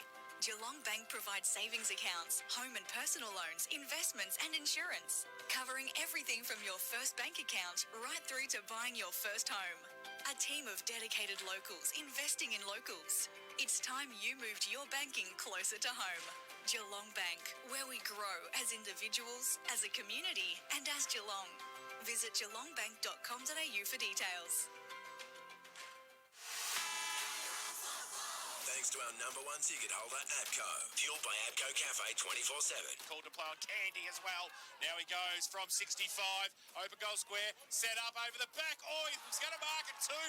Was Connor Giddings, but he left it in the head of Tom Feely's kicked the goal. His second of the afternoon.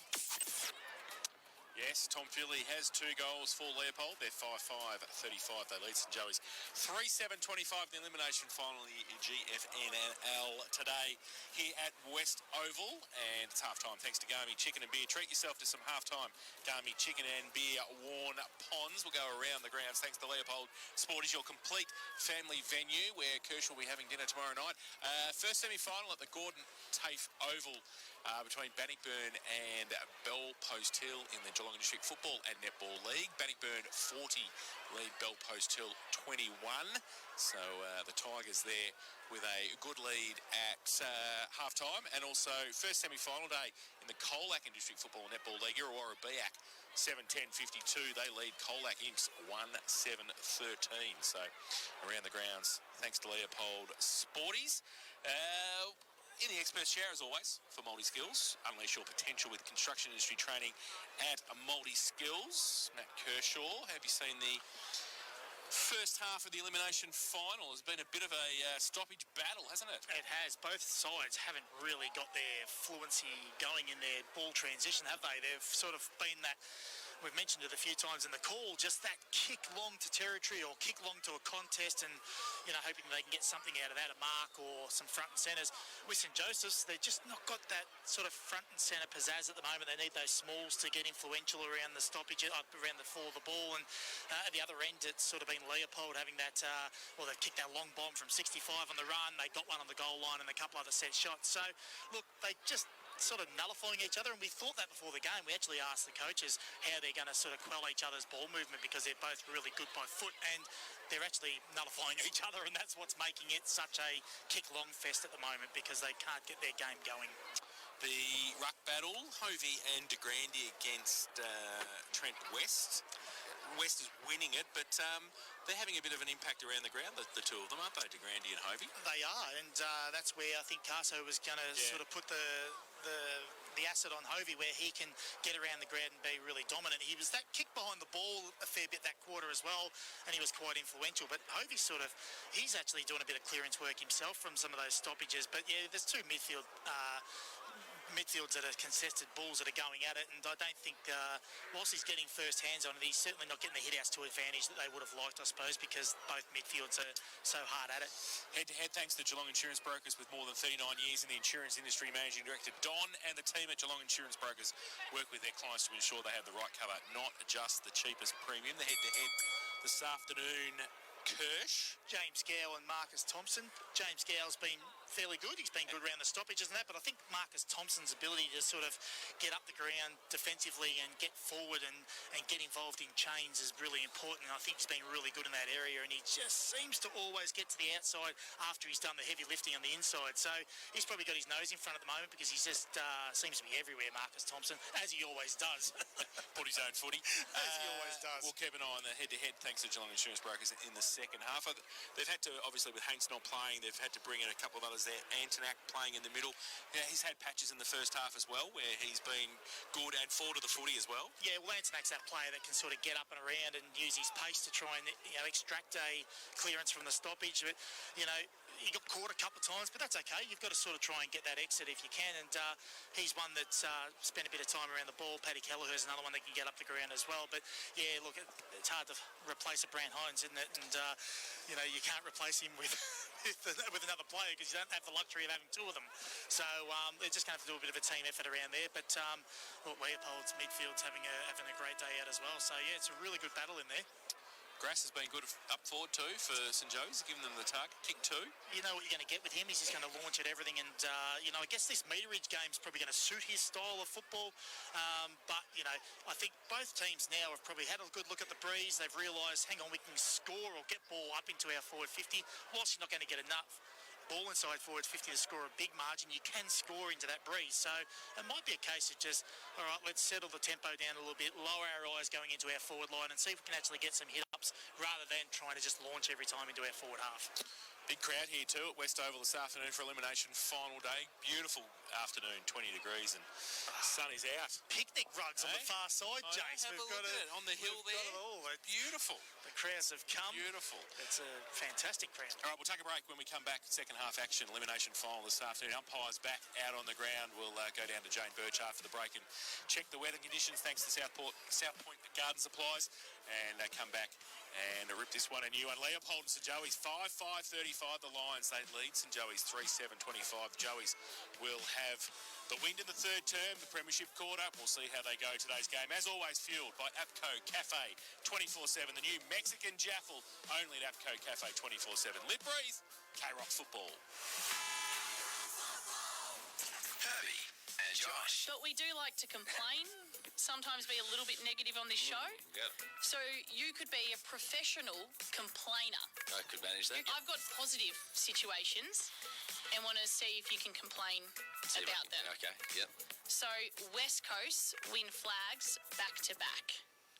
That's a lot of money. That is a lot of money. That's a lot of time away from the family. Annoying. Plus, the other thing is, then people are going to want to get on the bandwagon, and I don't want any of those supporters. You like being a minority. Yeah, that's right. All right, Owen Pass. You wake up and all your hair has come back. Oof. Too many women. Herbie and Josh. Weekdays from 4 p.m. Only on K-Rock 955. 2 brand new Mimosa Homes displays now open in Austin Lara. mimosahomes.com.au. Warralilly is a place with a great community vibe we like to call the Warralilly way of life. It all started 10 years ago when we welcomed our first resident. In 2022, we've hit another amazing milestone. 10,000 people who call Warralilly home. To celebrate, we're giving you $10,000 towards your block so you can make your mark at Warralilly, Geelong's fastest growing community. Plus, there'll be free family events throughout spring. To find out more, visit warralilly.com.au. Conditions apply. Geelong Bank, a trusted bank that's integral to Geelong's community. Geelong Bank provides savings accounts, home and personal loans, investments and insurance, covering everything from your first bank account right through to buying your first home. A team of dedicated locals investing in locals. It's time you moved your banking closer to home. Geelong Bank, where we grow as individuals, as a community and as Geelong. Visit geelongbank.com.au for details. Hello, Shamey and Erin from Wombat Gully Plant Farm Geelong. Dad, footy is on. Okay, Erin, but I've got to tell everyone that just like a footy team, Wombat Gully Plant Farm are here to go the extra mile. Stick to the plan, have fun, work together and give it our best shot so your garden can be the greatest garden of all. Dad, you sound just like a coach. Oh, thanks, Erin. Now, whose turn is it to do the dishes? Not me. I'm still on the bench, Dad. Right. So see you soon at Wombat Gully Plant Farm. 201 Townsend Road, Muller. Warralilly is a place with a great community vibe we like to call the Warralilly way of life. It all started 10 years ago when we welcomed our first resident. In 2022, we've hit another amazing milestone. 10,000 people who call Warralilly home. To celebrate, we're giving you $10,000 towards your block so you can make your mark at Warralilly, Geelong's fastest growing community. Plus, there'll be free family events throughout spring. To find out more, visit warralilly.com.au. Conditions apply. Thanks to our number 1 ticket holder, APCO. Fueled by APCO Cafe 24/7. Goes to the kick inside 50. Patton comes out, takes a mark. Hamlin hanger. Oh, it's told Harrison Smith all about it too, as he gave him a backhander to say get away, and Logan Wagner tells him about it as well. Half time at West Oval coming to its conclusion. Thanks to Garmy Chicken. Treat yourself to some half-time Garmy Chicken and beer. Jane Birchie's down boundary side. Birchie, it's just chilled off a little bit. The sun's still out, but a breeze, despite coming from the northerly part of the ground, is just a little bit cooler than usual. Yes, it is, and I've continued to throw that grass in the air, Matthew Lloyd style, and it is still blowing certainly towards the Church Street end and like I referred to earlier, sort of towards the netball court corner, and so they're tricky shots from that pocket down there. But yeah, it's certainly got a few goals in it. Thank you for that, Jane Birch, down boundary side. South Point Garden Supplies bringing us our ground report. Leopold have emerged onto West Oval. Joey's been out for a couple of minutes. Umpires were blowing the whistle, actually, to get Leopold out onto the ground and get things resumed. A great crowd has rolled up for this elimination final. Two very well-followed clubs, you must say. Leopold has always had a wonderful following, even in their Bellarine days, as the town has grown out there, and St Joseph's, as we know. The word they use, obviously, they're not a town, they're a community, and it's a fairly big community that they now, with all their football, netball and women's football teams, significant numbers there as well. So, and then you throw in the neutral observer on a Sunday afternoon, and they are here and partaking in a Personal Twitter has been going off with people who are as far-flung as Mottawarri, Colac and Warrnambool who are here. Right. Would you believe? So, long way to come and watch a game of footy, isn't it, eh? Warrnambool. Are you awake there? I'm awake, just making sure. That's all right. A lot of people from the Western District in the Leopold side, especially. Well, that's true, that's too, true. I suppose. That is true. That's true. Strong Western District presence. The Herberts, Giddings, Jennings, Burgess, all from sort of western part of the state. Aborn's got that knee strapped, his right knee, after a bit of an impact collision in that second quarter. John O'God will keep an eye on that. Hopefully that doesn't influence him. I've become a bit of a fan of the K-Rock team, as Rob Mayborn, since his arrival from Montrose going into the season. Great story, as he told us after the South Barwon game, about just send an email, firing off an email and finding himself wearing the green and gold. Third quarter, thanks to Warralilly, about to get underway. Live in Geelong's most awarded community. Here's Jason Doherty. So Josh Hovey gets the first tap down of the third term towards Reed Adams for St Joey's. Short little kick went towards Antonak. Tate was pushed off the football. Feely pushed off as he got his left foot kicked towards Herbert, the opposite side centre wing, close to the broadcast box. He needs some support. Clohessy didn't keep his feet. Brock Williamson did. His kick back into the middle's okay. Wormburner to Marcus Thompson.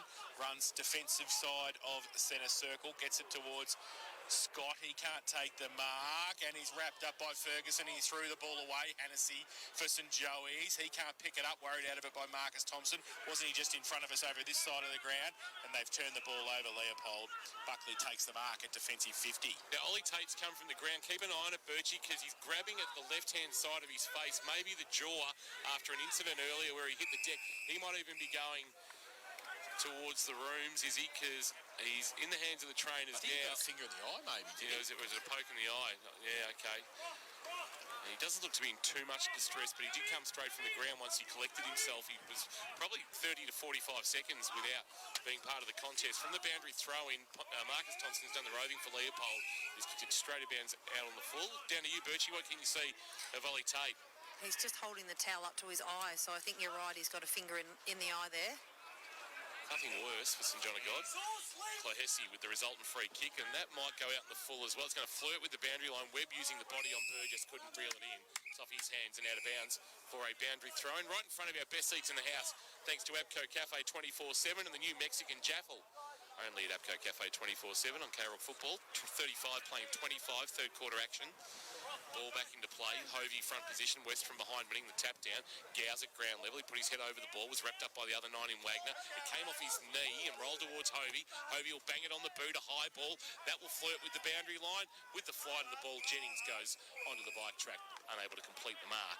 It's off hands. And a boundary throw in right forward pocket with plenty of crowd ringing the boundary line here, or the perimeter fence at West Oval. Leopold 35, Joey's 25, no move in the score from half-time. Brandy in the ruck now with West. Both get a hand to it. Jai Thompson wrapped up straight away, not going anywhere. And just as we did in the first half, lots of stoppages around the ball from the ruck contest. West to Grandy. West uses that left hand, palms it down. Clohessy, though, reads it the better. His right foot kick, though, has put that into Church Street well and truly wide. And out of bounds on the full. The ball's going to come back to Mitch Burgess. The last 4 kicks of this game have been on the full, touched over the line for a throw-in, touched over the line for a throw-in, on the full. Yep, that's the movement of the footy around the boundary, All isn't on it? this boundary side of the broadcast box. And we're waiting for the footy to come back to Burgess, who it's gone. It went a long way down the southern end there. He's got it with now. the yards. Yes, near the yards he's going to play on now. And give it as much as he can towards half-back Thompson. Goes up, hits there as well. Front there. Look at Marcus Thompson. He knew exactly where that ball was going to come to. He got it to Wagner, who unfortunately for him turned it over to Josh Hovey. He gave a handball off to Riley Ferguson, a kick inside 50. Grass on the lead, couldn't complete the mark. He's going to get a free kick for an arm chop, though. Gee, you hit it at pace, Grass, and Matthews got a piece of him, and the umpire said that you got him with an arm chop, and it'll be a free kick to Aiden Grass, who will have a look at his third of the afternoon and a chance to pull the margin back to within 4 points. So between the left hand behind and goalpost would probably be starting point here, Kirsch, with that breeze. Absolutely, it would be. They just drift over nicely. Grass, Get a good piece of it. with 22 goals coming in, 2 this afternoon to give him 24, second only to Ollie Hennessy for goals kicked in the seniors at St Joseph's this year. He does have a bag of 10 in the reserves, Aiden Grass. He sets it on its way. He's hit it pretty well. He's hit it wonderfully well. He's got 3 and his team's within 4 points. Joey's a 4-7-31. St Joseph's a 5-5-35. Third quarter, K-Rock, Warralilly scoreboard. Live in Geelong's most awarded community. Want to know how? Check out warralilly.com.au. We spoke about earlier when the ball going into the breeze, you can, you still score up then if you can get the ball up, and the hardest part is to transition it up. Marcus Thompson was in the best position front and centre there. Knew it was going to get, you called it perfectly, Jace. He set himself up perfectly, but you turned the ball over in the corridor, and Josh Hovey was there again. That one kick behind the play, he's been really good at that. So back to the middle, Hovey. West goes up, gets it down, roved though by Gow. He's wrapped up straight away. by Jai Thompson, not going anywhere. And we'll have a secondary bounce in the middle. They were very lucky then. They had one extra in the bounce. Did you see that? Yeah, that's what they're yelling out for. Yeah. Yep. So, secondary bounce. West gets it down, comes back to him, tried to give it towards Marcus Thompson, got it away to Wagner by hand. He gets it on the outboard to Feely. Right foot kick inside 50. It's a 2-on-1. Hickey from behind. Buckley in front for St. Joey's. There's Al Hickey, bit of candy. In fact, it was James Hickey who got it away. And couldn't quite get it towards Gow and Adams. And it's at 50. The umpire will come in, ball it up. So, Leopold into attack. Northern end of the ground, and we'll have a ball up. Bannockburn 58, Belpost Hill 22, so you would suspect that the Tigers are going to advance to next week's preliminary final against East Geelong in the GDFNL. Leopold Sporties West, beautiful tap down, Jai Thompson, but Antonak was ensuring he was not departing the scene anytime soon. He's brought to ground, and we will get a ball up, and that breeze has really got up, and it's blowing through the K-Rock box as well. Just inside 50, umpire Ganacci puts it into the air. Hovey and West in a wrestle. Hovey winning the tap, almost doing his own roving in the end too. Jai Thompson's been omnipresent this afternoon, and he's brought to ground, and we'll get a ball up. So still inside 50 for Leopold. They attack into the breeze in this third quarter thanks to Warralilly, and they lead by 4 points. So ball up. In fact, is that I think it was a hold in the ruck contest or a block from Hovey on Trent West, so he has it just inside 50, just chips the ball up. Big thump away at the back by Al Hickey. It goes to Hennessy on the outside for St. Joey's. He kicks it around the corner, not going to sit for grass. He gets across there with Matthews, and in the end for St. Joey's, probably the desired result. It's out of bounds for a reset with a boundary throw in between wing and half forward on the outer side. Ollie Tate's returned to the field for Leopold. Thanks, Birchie, for St. John of God there. Injury update, Ollie Tate just with a poke in the eye, so back on the ground. Through the middle, Reed Adams nearly got a poke in the eye as well. He ran straight through and got one nice and high across the chops.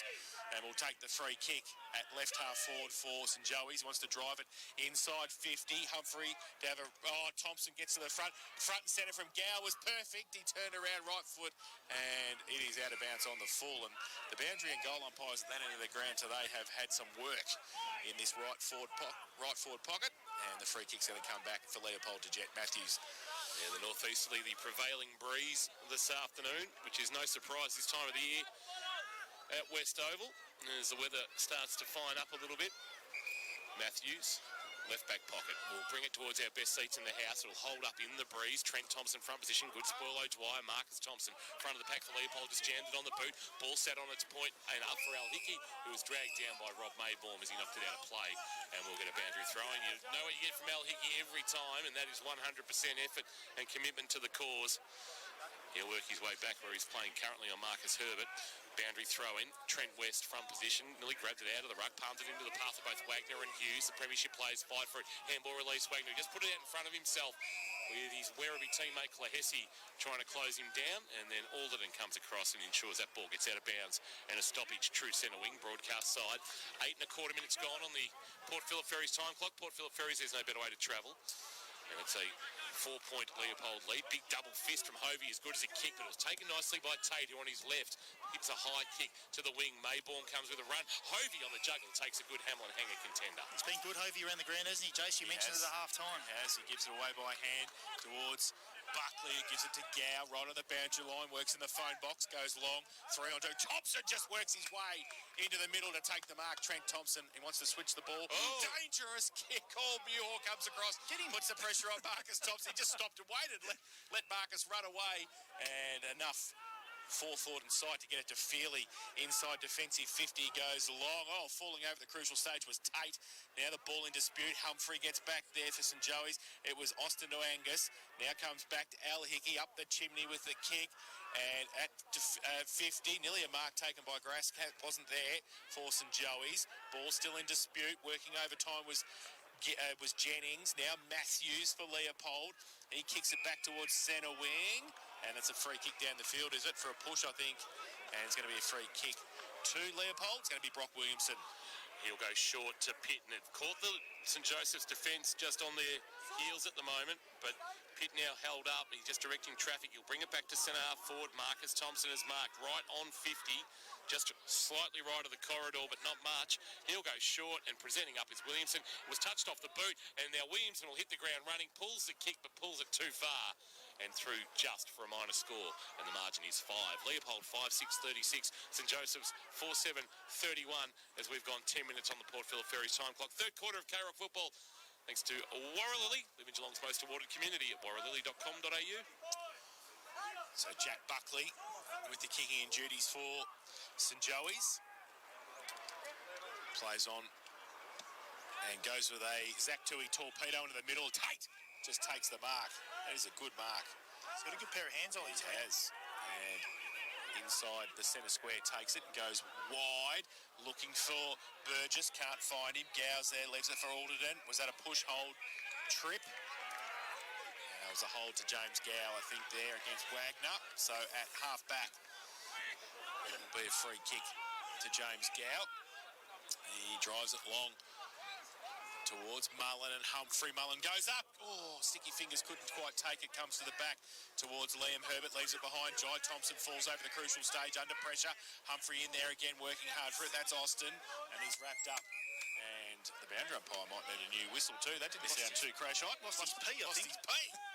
And we'll have a boundary throw-in right next to the best seats in the house, thanks to APCO Cafe 24/7. 5 the difference, 11 played in the third term.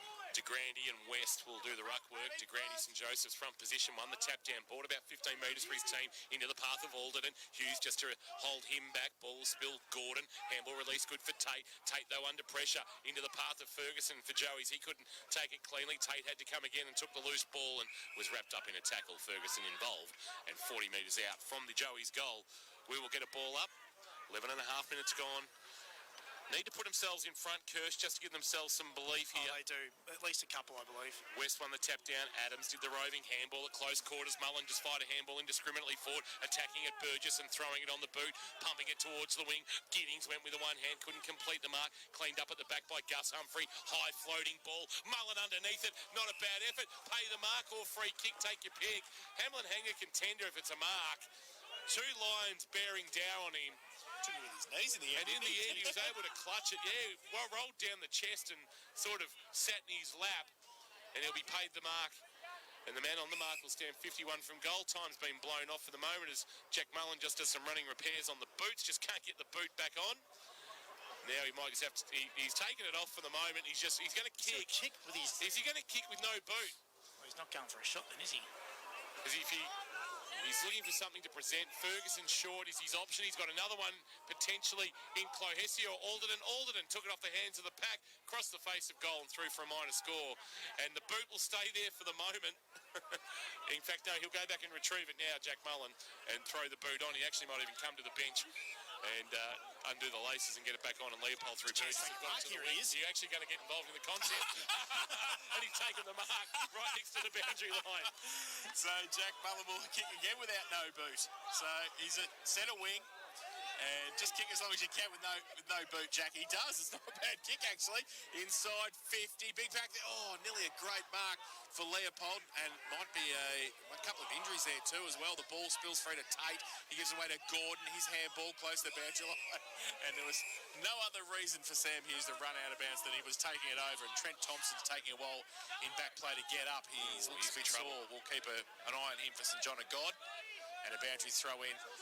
50 metres out from the St Joey's goal. West, the palm down, the roving Jai Thompson, and he and Gow find themselves in a wrestle, and it's too high. Gow has been deemed to have gone high on Jai Thompson. I think he's a little bit unlucky there. James Gow, Jai Thompson for Leopold inside defensive 50. Tries to get all he can out of the kick to the wing, flying but not marking. Pitt off the hands of the pack. Smith, he got one high from Williamson. That was there. That was there, but... And the free kick in the hands of Harry Smith. Smith will now swing a left foot kick inside forward 50. Austin Humphrey with a run from behind, couldn't mark. Brought it to ground though. Trent Thompson's recovered but couldn't take it. Now laying a tackle is Burgess. And there's a Joey's player underneath all that. It's Alderton, and 40 metres out from the Joey's goal. They trail by 4, 14 and a half minutes gone, kicking with the wind in this third quarter thanks to Warralilly. Ball up West, up against Grass. Through the middle, Gordon, fresh air shot. Now Reed Adams tries to take it off Geordie Muhor. That's his teammate. He couldn't get through. Rugby scrum style, 45 out from goal. And we will have another ball up. Just think where the source of the goal's going to come from at the moment, don't you? West gets it down. It goes to Lane, who gets the kick out wide. The Hickey boys are going to raffle this.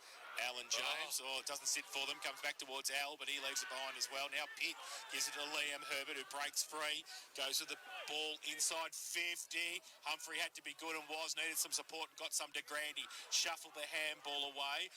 Harry Smith off the right foot, straight to Mitch Burgess, who takes it uncontested at left half 40, drives it back towards Herbert, and also Giddings, who goes up. Does he take the mark? The umpire said yes, he does. And he is 10 out from goal.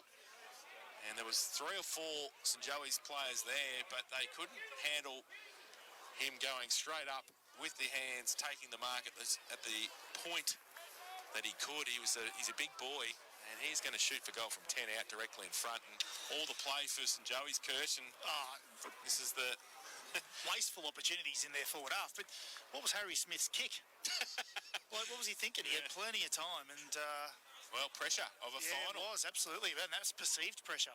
Connor Giddings comes in, right foot kick, and he kicks it. So he has kicked his first of the afternoon, and the 6th for Leopold. They go to 6:42, and they lead St Joey's, who have had all the play in the last 8 or so minutes in their forward line and haven't been able to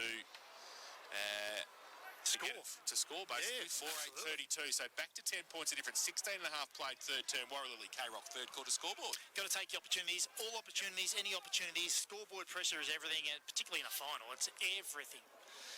They just haven't been able to do that at the moment. They can't manufacture a goal at the minute.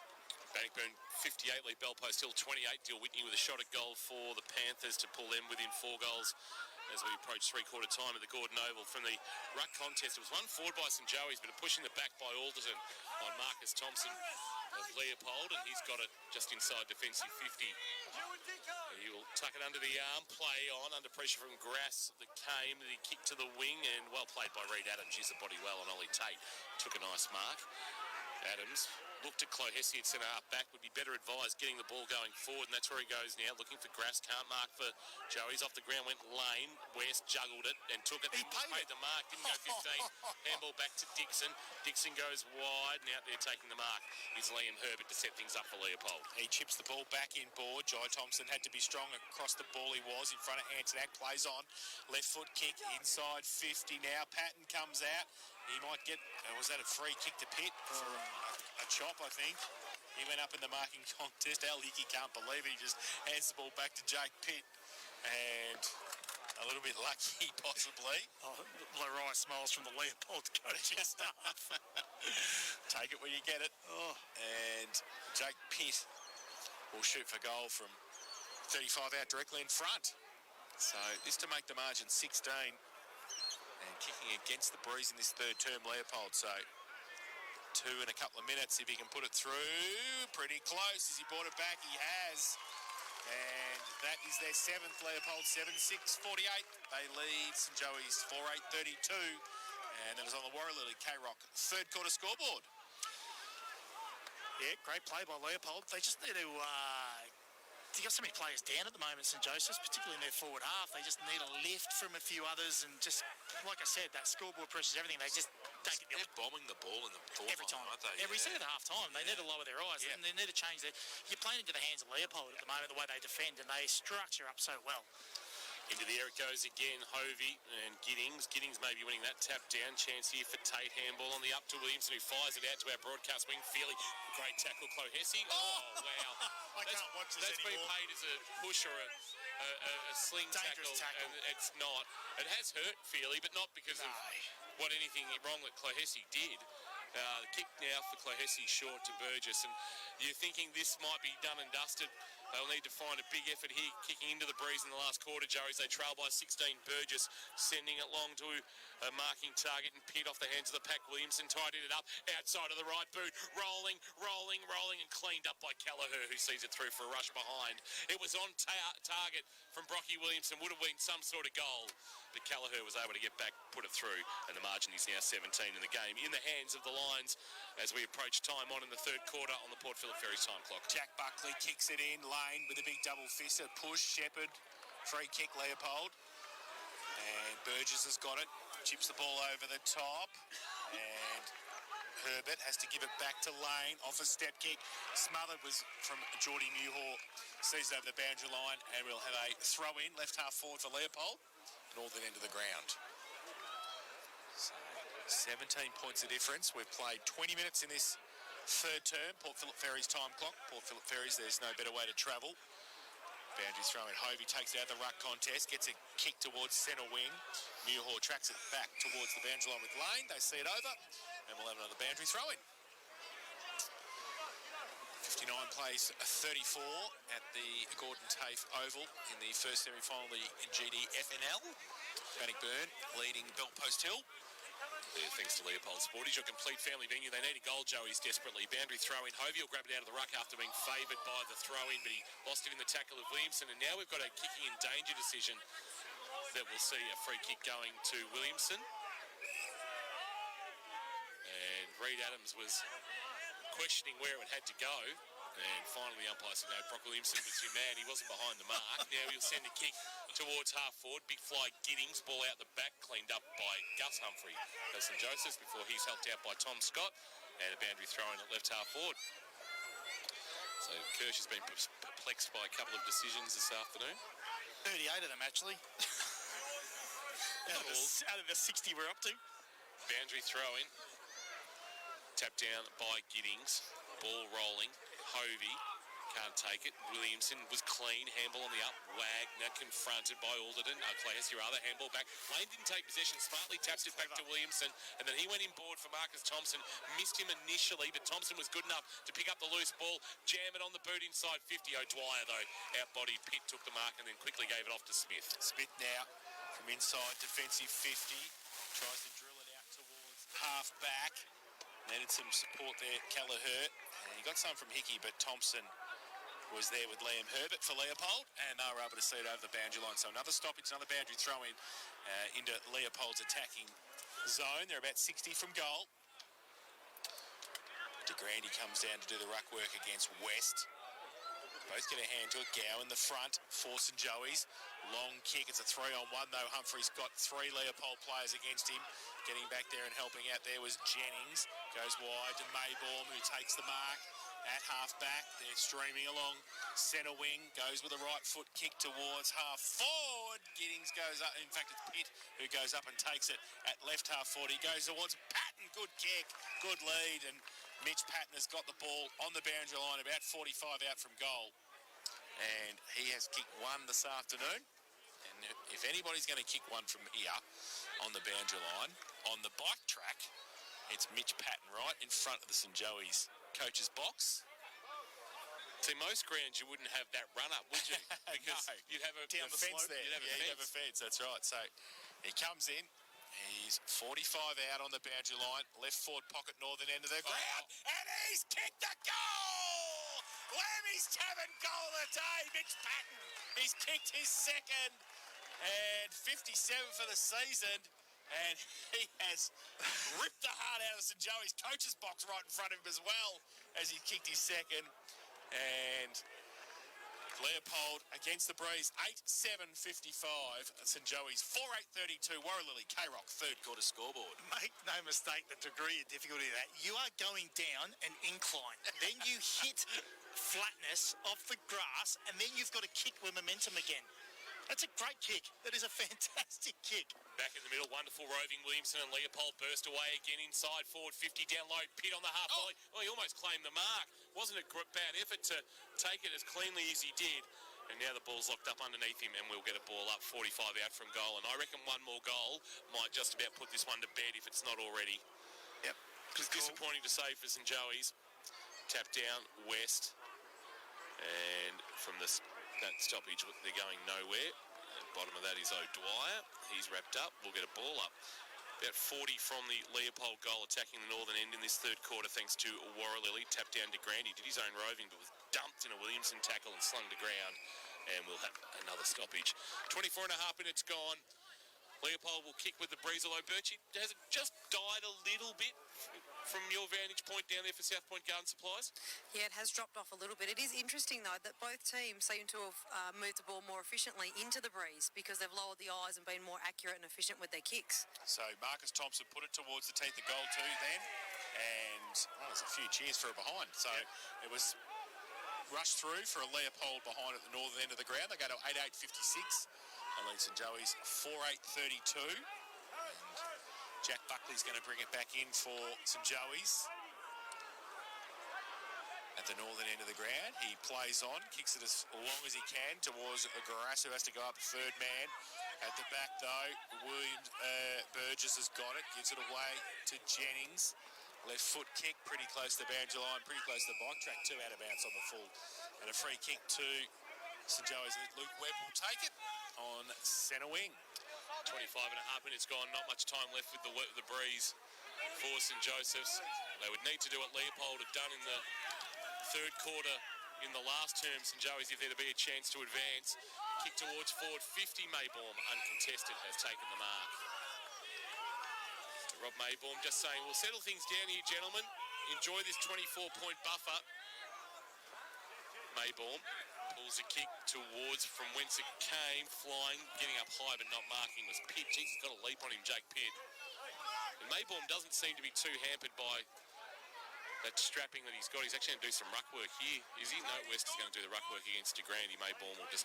He's a great size, Maybaum. He does a lot of work as a midfielder, but he can also be versatile enough to ruck. West grabs it out of the ruck, went to handball to one, gave it to another in lane, snapped it around his body. Might have been partially smothered, and it rolls through Marcus Herbert, but the handball is okay for Wagner. Wagner, a handball on the bounce. Williamson couldn't take it cleanly, was able to... Oh, taken high, surely a free kick. Umpire didn't see it, and now holding the ball is the decision. So maybe he just dropped at the knees, and under the new ruling, Al Hickey's won himself a free kick at right half back. He goes into the middle. Dixon puts his hands up, Hamlin hanger. Does well, Jack Dixon at the back there, and drills the ball out wide as well, and gets it to Sam Hughes, just outside the centre square on centre wing on the outer side. They're playing a +2 Leopold at the moment, and it's working extremely well in the last 7 to 10 minutes. Goes towards half forward. There's a chop there in the marking contest. Jake Pitt will take it. So at right half forward on the outer side. Pitt just called to play on now. Drives it as long as he can from behind. Herbert goes up indiscriminately, and in the end, Luke Webb took the mark anyway. Chips the ball to Buckley across half-backs, and Joey's trying to move the ball as quick as they can. It's 27 and a half played, 24 points the difference. And it's going to be a free kick the other way.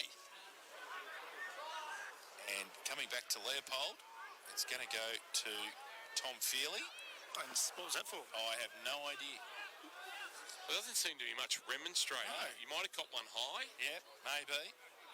So Jack Buckley stands the mark. Tom Feely's got the ball, and he'll shoot for goal. He's kicked 3 this afternoon, Tom Feely. And this for number 4. He's kicking from 50. We said the breeze is not quite as strong as it was before. He goes with a right foot kick. It looks pretty good from here. The goal umpire has not moved. Tom Feely's put both hands up, and he's kicked his 4th. And that is the 9th for Leopold. They go to 9.862, and Tom Feely has 4 of those goals, and St Joey's a 4.832. Warralilly K-Rock third quarter scoreboard. Not knowing what the free kick was for, that's beside the point, but how good was that kick from 45 to 50 metres out from Feely? Never going to miss. He is a monster of a kick, and very accurate. They are just doing as they please at the moment. There's just a lack of contribution from a lot of players at St Joseph's at the moment. 9.862 playing 4.832. 30 points is the margin. Third quarter thanks to Warralilly. Tapped down by Hovey and West, and then Hovey had another go at it, but Wagner spinning out of trouble, then jammed it on his left boot, but only as far as Callagher. Callagher a handball off. Chance now for Gow. Gow driving it inside 50 for Joey's. Humphrey comes with a run. That was Austin. Found it on ground level, then a handball up. Traffic. Callagher did okay, shrugged a tackle, then pulled the kick. Looking for Grass, who went to ground. Jennings kept his feet for Leopold. He took the footy under pressure from Buckley, got a little shove. Kick on the bounce, taken cleanly by West. Fired a handball out wide that took its time getting to Hughes, and then it bounced away and out of play for... he's paid deliberate. And it's a deliberate free kick that's been paid. Boy, he just defended So, and is it 50? No. The short kick of Ferguson, and the mark taken there by Hennessy, who hasn't had much influence this afternoon after kicking 4 goals last week against St Mary's.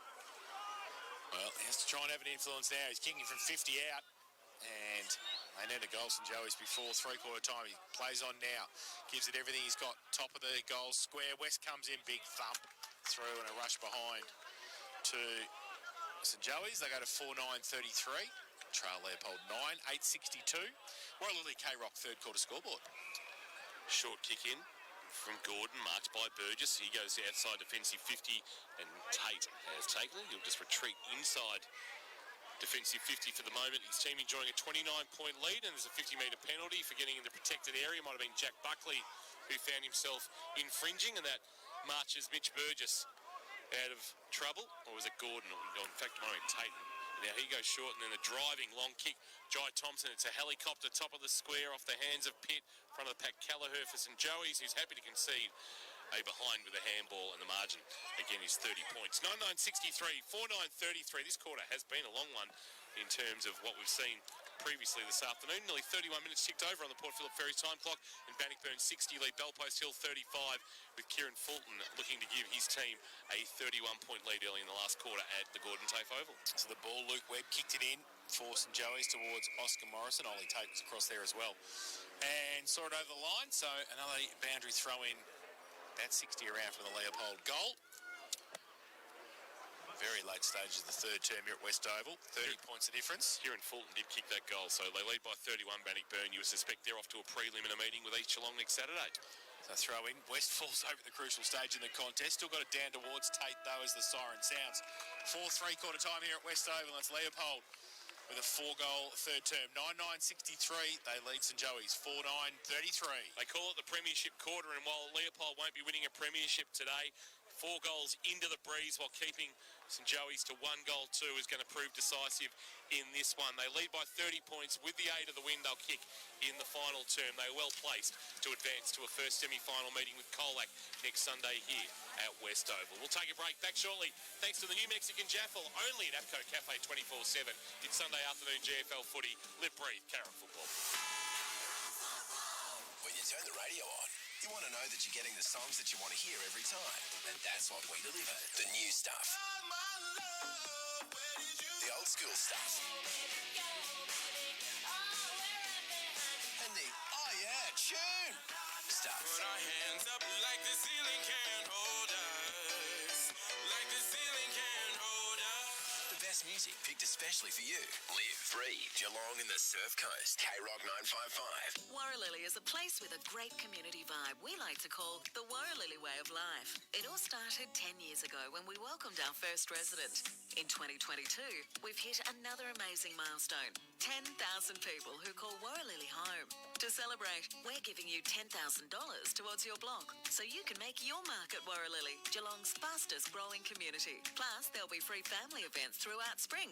To find out more, visit warralilly.com.au. Conditions apply. At home, on the work site, in the office, there are some big cleaning problems you just don't want to deal with. Don't panic. Call Steamatic. Steamatic has real solutions to your cleaning problems. Graffiti removal, kitchen canopy cleaning, blasting services, or the big industrial jobs, they're equipped to handle it all. Steamatic, a standout job every time and on standby when you need them most. Don't panic. Call Steamatic. Essington Street, Grovedale. Visit steamaticgeelong.com.au. Geelong Bank, a trusted bank that's integral to Geelong's community. Geelong Bank provides savings accounts, home and personal loans, investments and insurance, covering everything from your first bank account right through to buying your first home. A team of dedicated locals investing in locals. It's time you moved your banking closer to home. Geelong Bank, where we grow as individuals, as a community and as Geelong. Visit geelongbank.com.au for details. Warralilly is a place with a great community vibe we like to call the Warralilly Way of Life. It all started 10 years ago when we welcomed our first resident. In 2022, we've hit another amazing milestone. 10,000 people who call Warralilly home. To celebrate, we're giving you $10,000 towards your block so you can make your mark at Warralilly, Geelong's fastest growing community. Plus, there'll be free family events throughout spring. To find out more, visit warralilly.com.au. Conditions apply. Thanks to our number one ticket holder, APCO. Fueled by APCO Cafe 24/7.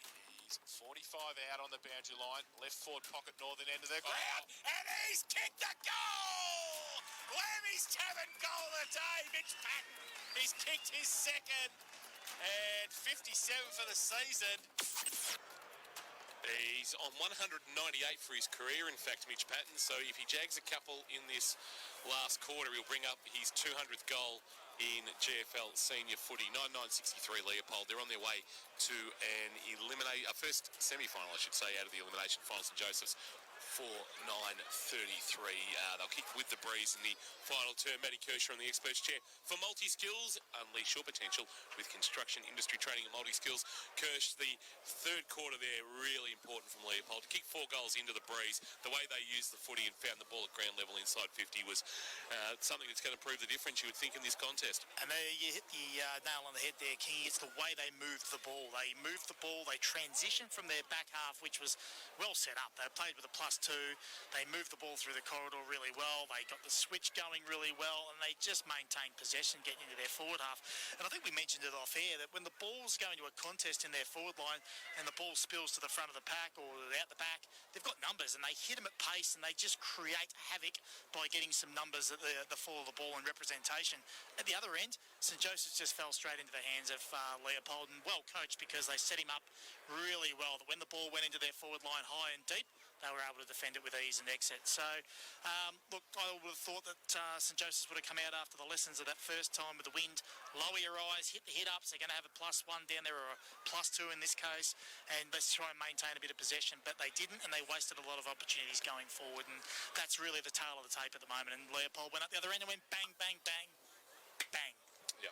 They got the first goal, St Joey's. They got back to within 4 points when Aidan Grass goaled at the 4-minute mark, but goals to Giddings, Pitt, Patton and Feely, and they came from the 16-minute mark. So it was a real arm wrestle there. We were stuck at sort of 5 and 4 points for 10 or 12 minutes there, and then as a result of just being able to open the game up, away they went. And I suspect Paul Carson might have just given his last three-quarter time address. He will have asked for a massive effort and see if they can stay alive into a first semi-final. If not, that is curtains for his coaching tenure at St Joseph's.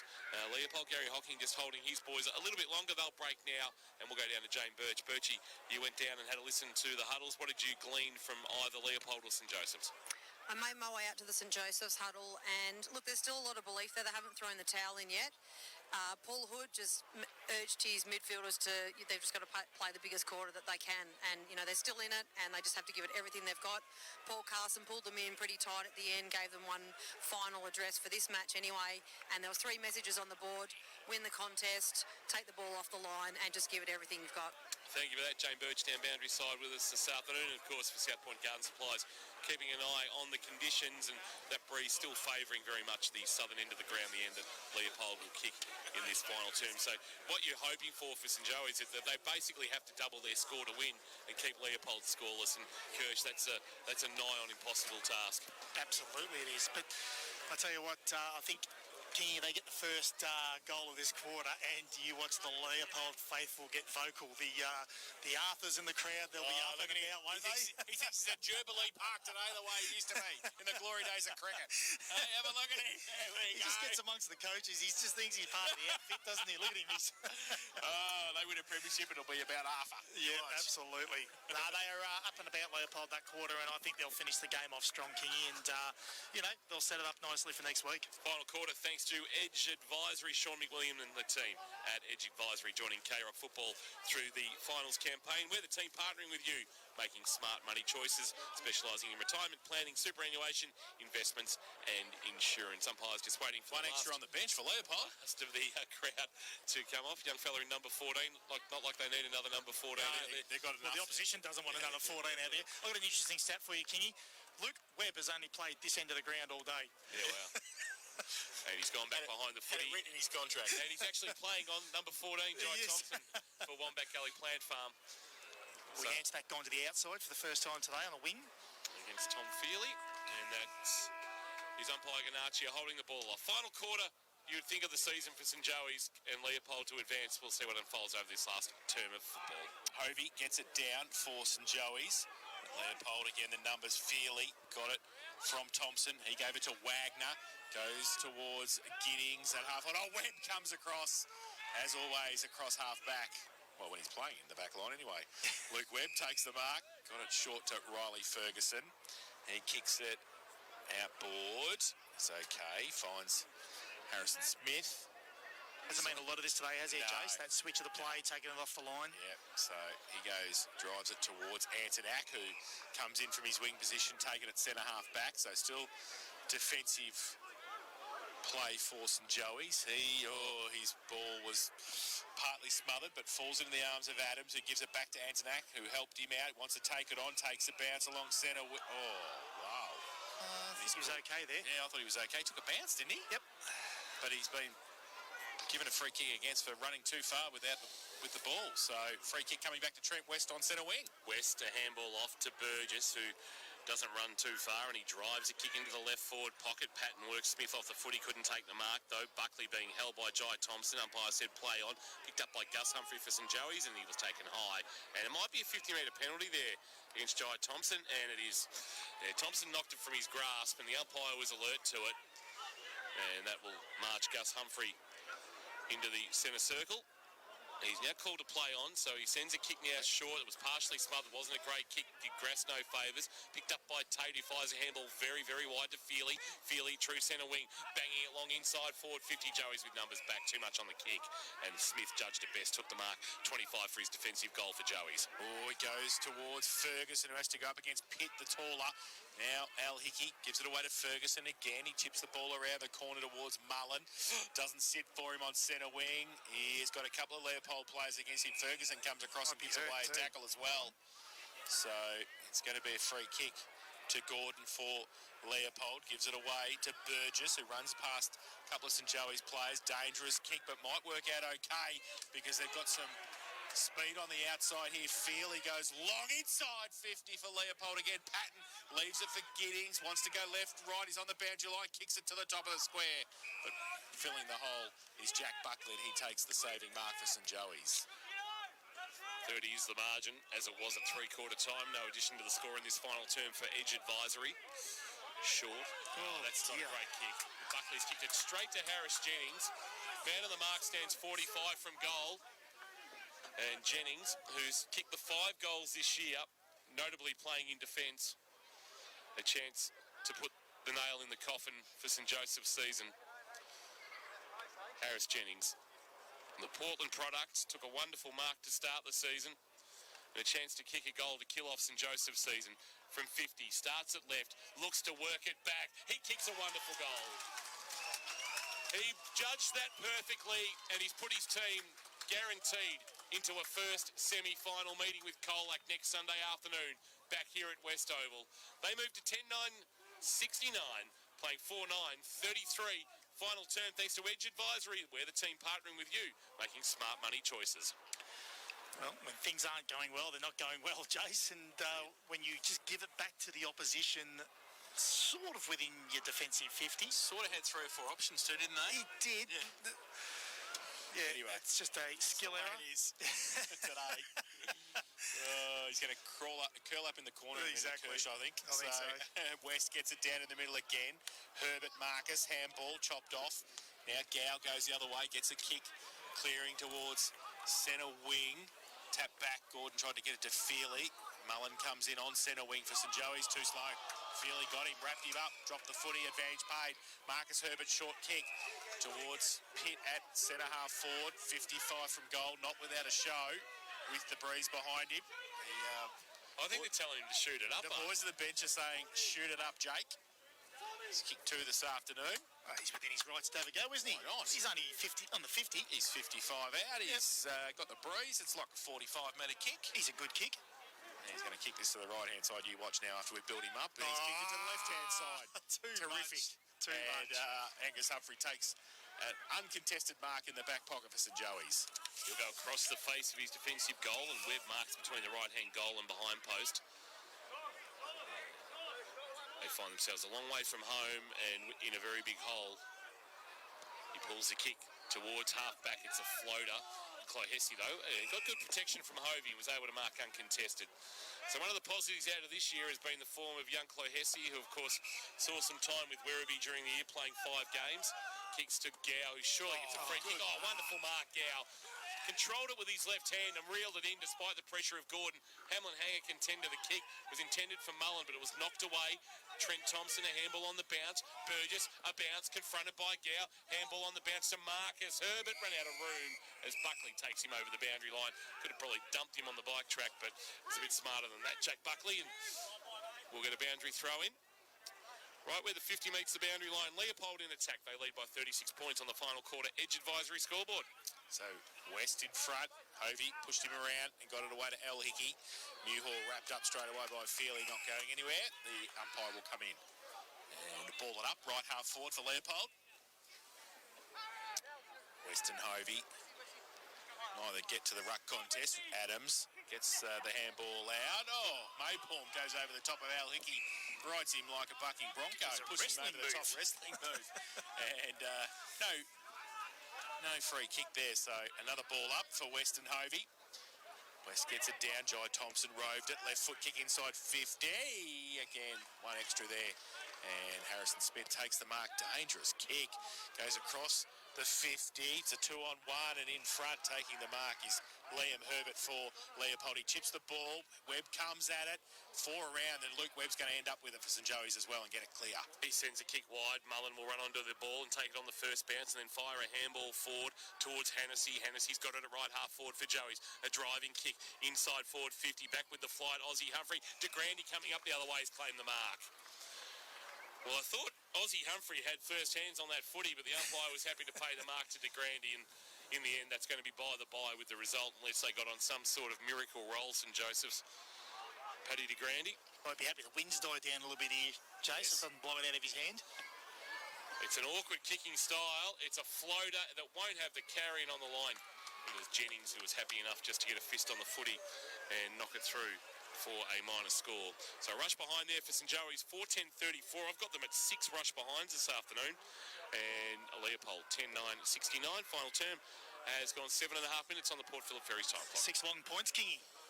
Gordon kicks it in. Oh, goes up again. Jennings flies for everything. Him and Pitt. They go with the kick towards centre half forward. St Joey's with the numbers. 3-on-1. Patton comes across. Pitt will sit for him. Kick around the corner. Here they come. Herbert. And he actually left. Harris Jennings left it for Herbert. And Jack Buckley comes in and they're not happy. Mitchie Patton's not happy either. It's going to be 50. And it's going to be a 50. So he was late there, Jack Buckley. Sam Hughes comes in. They're remonstrating with Jack Buckley as Marcus Herbert will come down and put the goal on the board. I think Leopold players would be best advised not to do anything stupid, wouldn't they? Yes, that's We've got a game to play next week. I will say this, one did throw one and get one on the chin of Jack Buckley then. Right. Does he wear number 8? He does. Marcus Herbert has kicked the goal. So that is their 11th. 11-9-75 Leopold. St Joey's 4-10-34. And that's on the Edge Advisory Partners K-Rock final quarter scoreboard. And in the expert chair, thanks to Multi-Skills, unleash your potential with construction industry training at Multi-Skills. Here's Matt Kershaw. Not potting anyone, but James Hickey then. Not potting anybody. Well, he didn't actually help O'Dwyer then win the contest and sort of just sagged off and allowed them to get the easy possession and into their forward 50. They've got to make it a little bit harder contest than that to allow the opposition inside their forward 50. West got high, won the tap down. Jai Thompson to do the roving, nearly overran the footy and then tried to go again. Alderton there. It's been a very handy pick-up this year for St Joseph's. They said he'd come in and fill the role vacated by Jordan Kerris, and maybe not in the same class as Jordan Kerris, but he certainly has given his all this year and they've got good value out of him playing 17 of the 19 games. West from behind won the tap down. Reed Adams, the roving, gives everything. A high kick, though, that'll hold in the breeze to Grandy front position. Thompson from behind, neither can mark. Front of the pack is Mullen. He's wrapped up by Lane and Thompson. And we'll get a ball up to Trent Thompson for Leopold. Mullen gives the ball back to umpire Ganacci, and just forward of the centre circles, favouring St Joey's. We'll get another ball up. West and Hovey to go at it again, as they have most of the day. West winning the tap down. It'll fall for Wagner for Leopold, who jams it on the boot. Buys about 15 metres for his team. Running onto it is Liam Herbert. Left foot kick inside 50. Well picked up beautifully by Hickey, who then barrels the ball outside defensive 50. O'Dwyer, Liam Herbert. Liam Herbert used the body well on O'Dwyer. Took possession of the footy. Fired a handball back to West. West to Jai Thompson, who under pressure barrels a kick towards half forward. Scott went early. Buckley didn't mark for St Joey's. Ground level, chance for Pitt. Left foot kick inside 50. Wanted Patton too much on it. Was knocked away by Smith. Well done by Marcus Herbert. Spun out of trouble. Handball release. Tom Scott. Oh, he was kicking it before he took possession of it. A fumble. And then it's socked away by St Joey's. But Pitt, can he keep it alive at the boundary line for Leopold? He can't. And it was like he was chasing the... He was like a greyhound there. Yeah, chasing the lure. Chasing the lure. He couldn't quite get it, but somehow he's got the free kick. Liam Herbert's got a free kick for Leopold, so he's going to drive it back inside 50. Webb goes up, can't take the mark for St Joey's. Falls to the front of the pack. Ferguson gets a clearing kick. Back outside 50 might be okay. Jack Mullen takes the mark. Shuffles the handball to Reed Adams, who runs past. He goes towards centre wing. Thompson Trent gets across there in front of Hennessy. And it will be off his knee and out of bounds for a throw-in on centre wing. Leopold 11-9-75. St Joey's 4-10-34. We've played 11 minutes in this final term. Port Phillip Ferries time clock. Port Phillip Ferries, there's no better way to travel. 84-43 is the score. Bannockburn Bell Post Hill at the Gordon Tafe Oval for Leopold Sporties. West wins another free kick. Love to know that free kick count this afternoon. Kirshner keeping an eye on it for... I've ran out of ink. For Curtis Hyatt. West will kick towards half forward, and Tom Scott presenting up, marks on the chest. He swings and looks inside forward 50. Patton is his intended target. Once again, too much on the kick. Double fist, bringing it to ground. O'Dwyer into the path of Callagher. Oh, handball was behind Hickey, who was dumped in a big Hughes tackle and is going nowhere. We'll get a ball up about 25 out from goal. He just had to reach back, James Hickey, for it, and Hughes just pounced on him and gets a stoppage 20 metres from goal. Umpire into the air for Giddings to do the ruck work against Morrison. Roving Reed Adams, kick partially smothered. It was taken by Burgess, knew that it had been touched, so he went high with the kick, went straight up the shot tower to about 25 out from goal. Is that a mark for Pitt? Not paid. And it's now ground level, and it's going to spill out. Tom Scott jammed it on the boot. Patton front position. Did he cop one high? No. Smith did well, slung in the tackle though.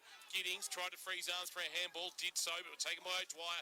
Gave it to Ferguson, and Ferguson barrels Joey's out of trouble. Only for a short minute. Dixon, can he bring it back in? He can't. Mullen for St Joey's. Goes out wide looking for Alderton. Chopped off though by Liam Herbert. And he goes back 20 metres, but controls the ball. And they just settle the play down. Leopold, they're on centre wing on the outer side. They drive it inside 50. Webb went up. O'Dwyer was there as well for St Joey's. He dragged the ball back in. The umpire said it's held to him. And we'll have a ball up right in front of the scoreboard in the left half-forward flank position for Leopold.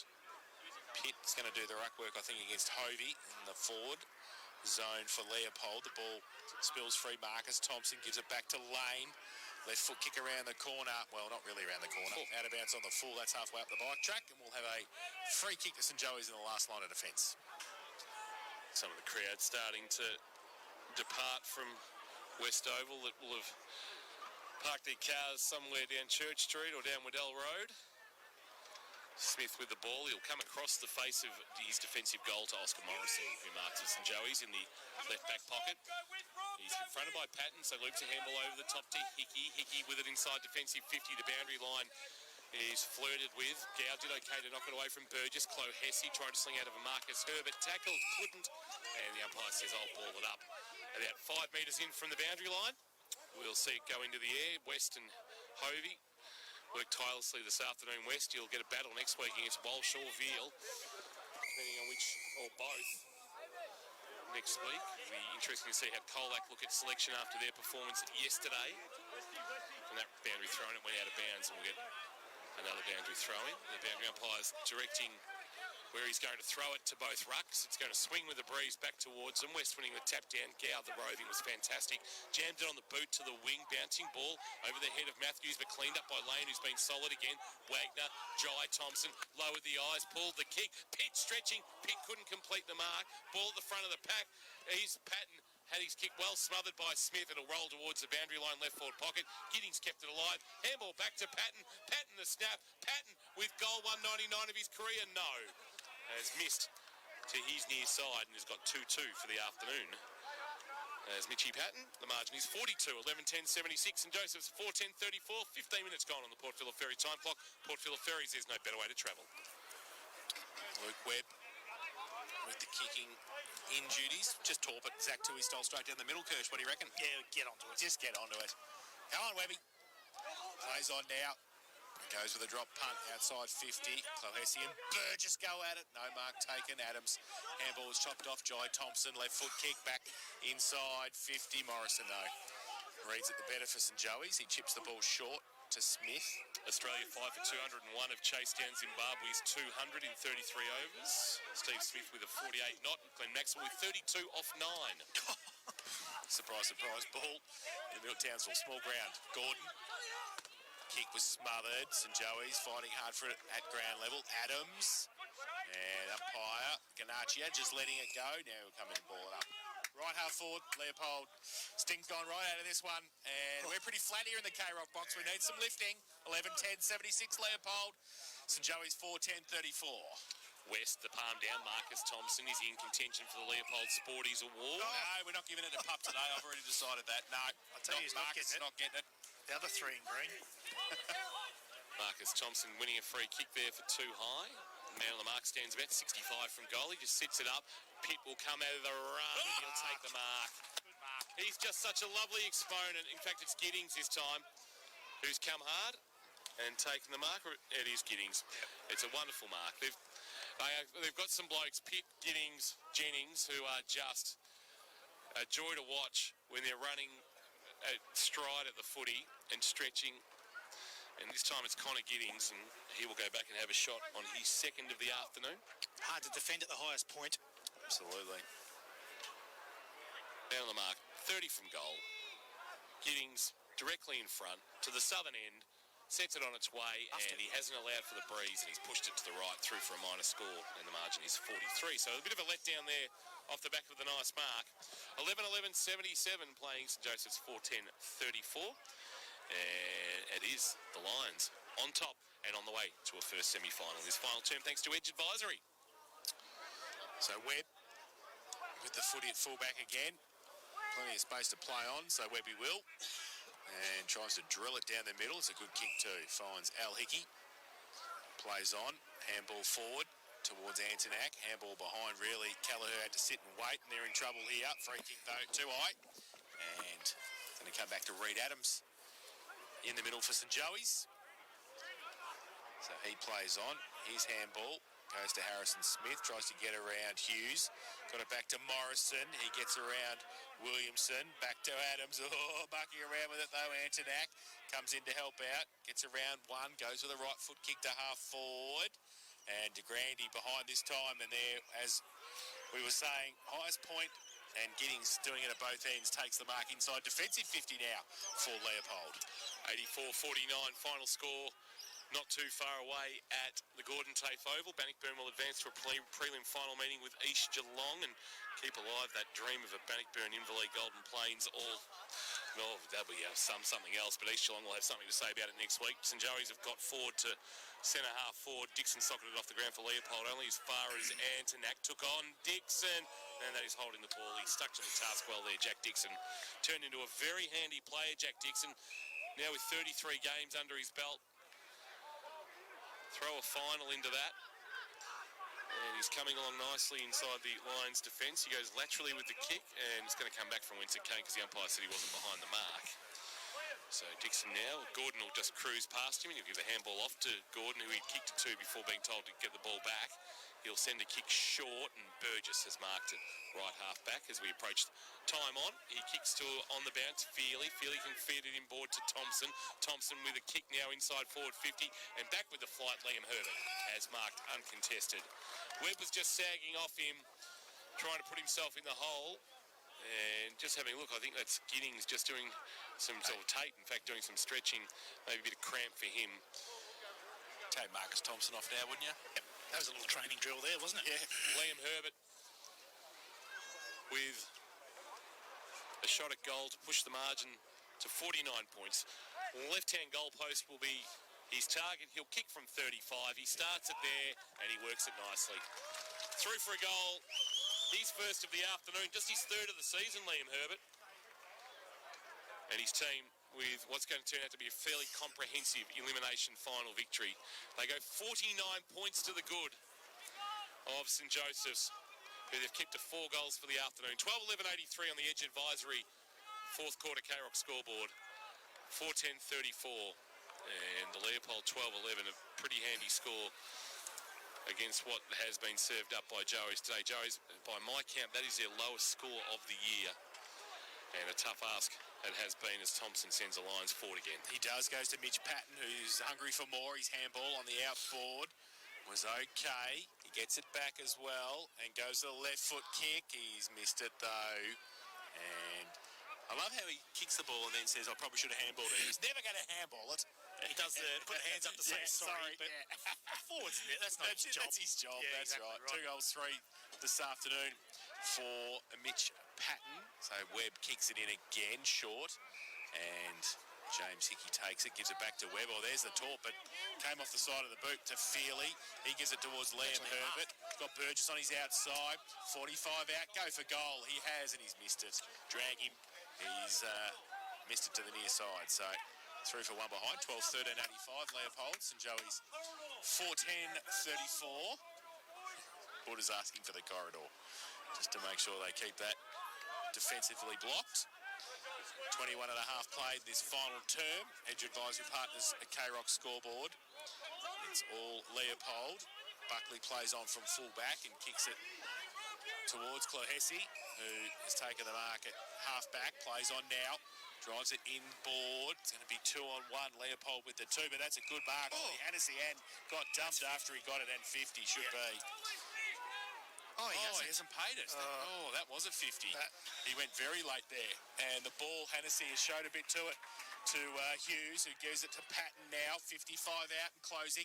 Goes with a kick over the top. It's a good kick too, and that's a great mark. Hamlin hanger under pressure. Jack Buckley came across at real speed. And I think it's Sam Hughes, is it? It's just a contest. Yeah, it was a great contest. They went whack together right at the marking contest. He doesn't need that at age 33 or 34, he doesn't. Sammy Hughes. And he's taken the mark and will shoot for goal from 35 out, 45-degree angle. Well, shouldn't have got there, Jace, because let's be honest, that's 50 metres every day of the week. Should have been in the middle. Yep. So he's been a good player, Sam Hughes, over a lot of years. Kick 1 this afternoon so far. And this for his second and the 13th for Leopold. It's a good kick off the boot. Goal umpire does not move. Sam Hughes didn't celebrate. One behind. Yeah, they needed to go one by then. The crowd did.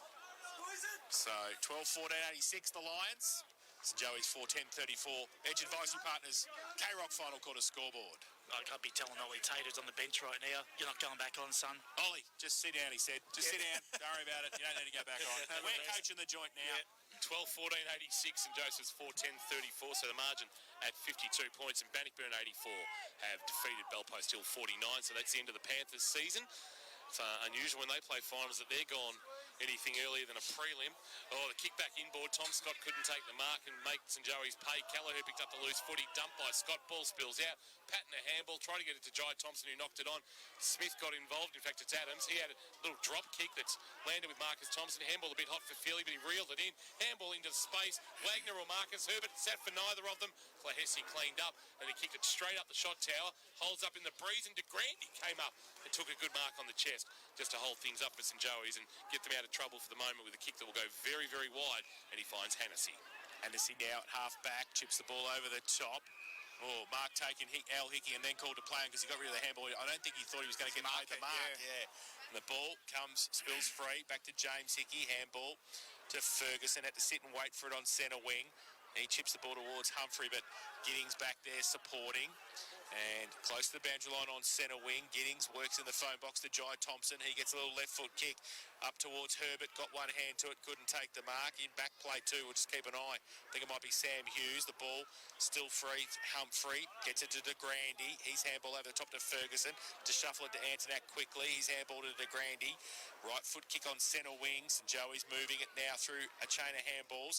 Kick around the corner by Kelleher. Very close to the boundary line. Giddings, handball over the top. It's like a training run. It's keepings off. The ball comes back now. Leopold go back towards half forward with the kick, but Humphrey comes across. Free kick found for a block, I think, and Leopold will take the free kick. And it will be Sam Hughes with it. So it appears to be all right for it's John Tom Scott actually coming off with a finger, I think. Short kick over the top. Gordon into the forward pocket, actually just outside the forward pocket where Wagner has the footy. Logan Wagner, he'll concede back, and Tom Gordon, they just got each other in their super coach teams. Just racking them up. Messi rule. Sends inside forward 50 very much so as De Grande sags back, helps out and takes the mark. Oh, that awkward kicking style, and Jai Thompson has picked off the kick intended for Riley Ferguson. Can that kicking style of Paddy De Grande be adjusted, Kirsch, or is it? Not at this age. It's funny, isn't it? Because you sort of, as junior coaches, you're probably, your role is to develop players' skills and ability, and it's funny how it's stuck with him the whole way. Jai Thompson, this would be a fitting finale to another solid outing from the 2016 Premiership skipper. Game 195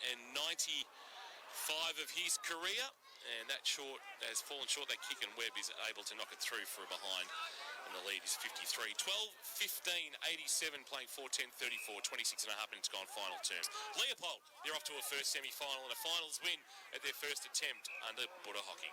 Ferguson gets the mark inside defensive 50, gives it away to Kelleher.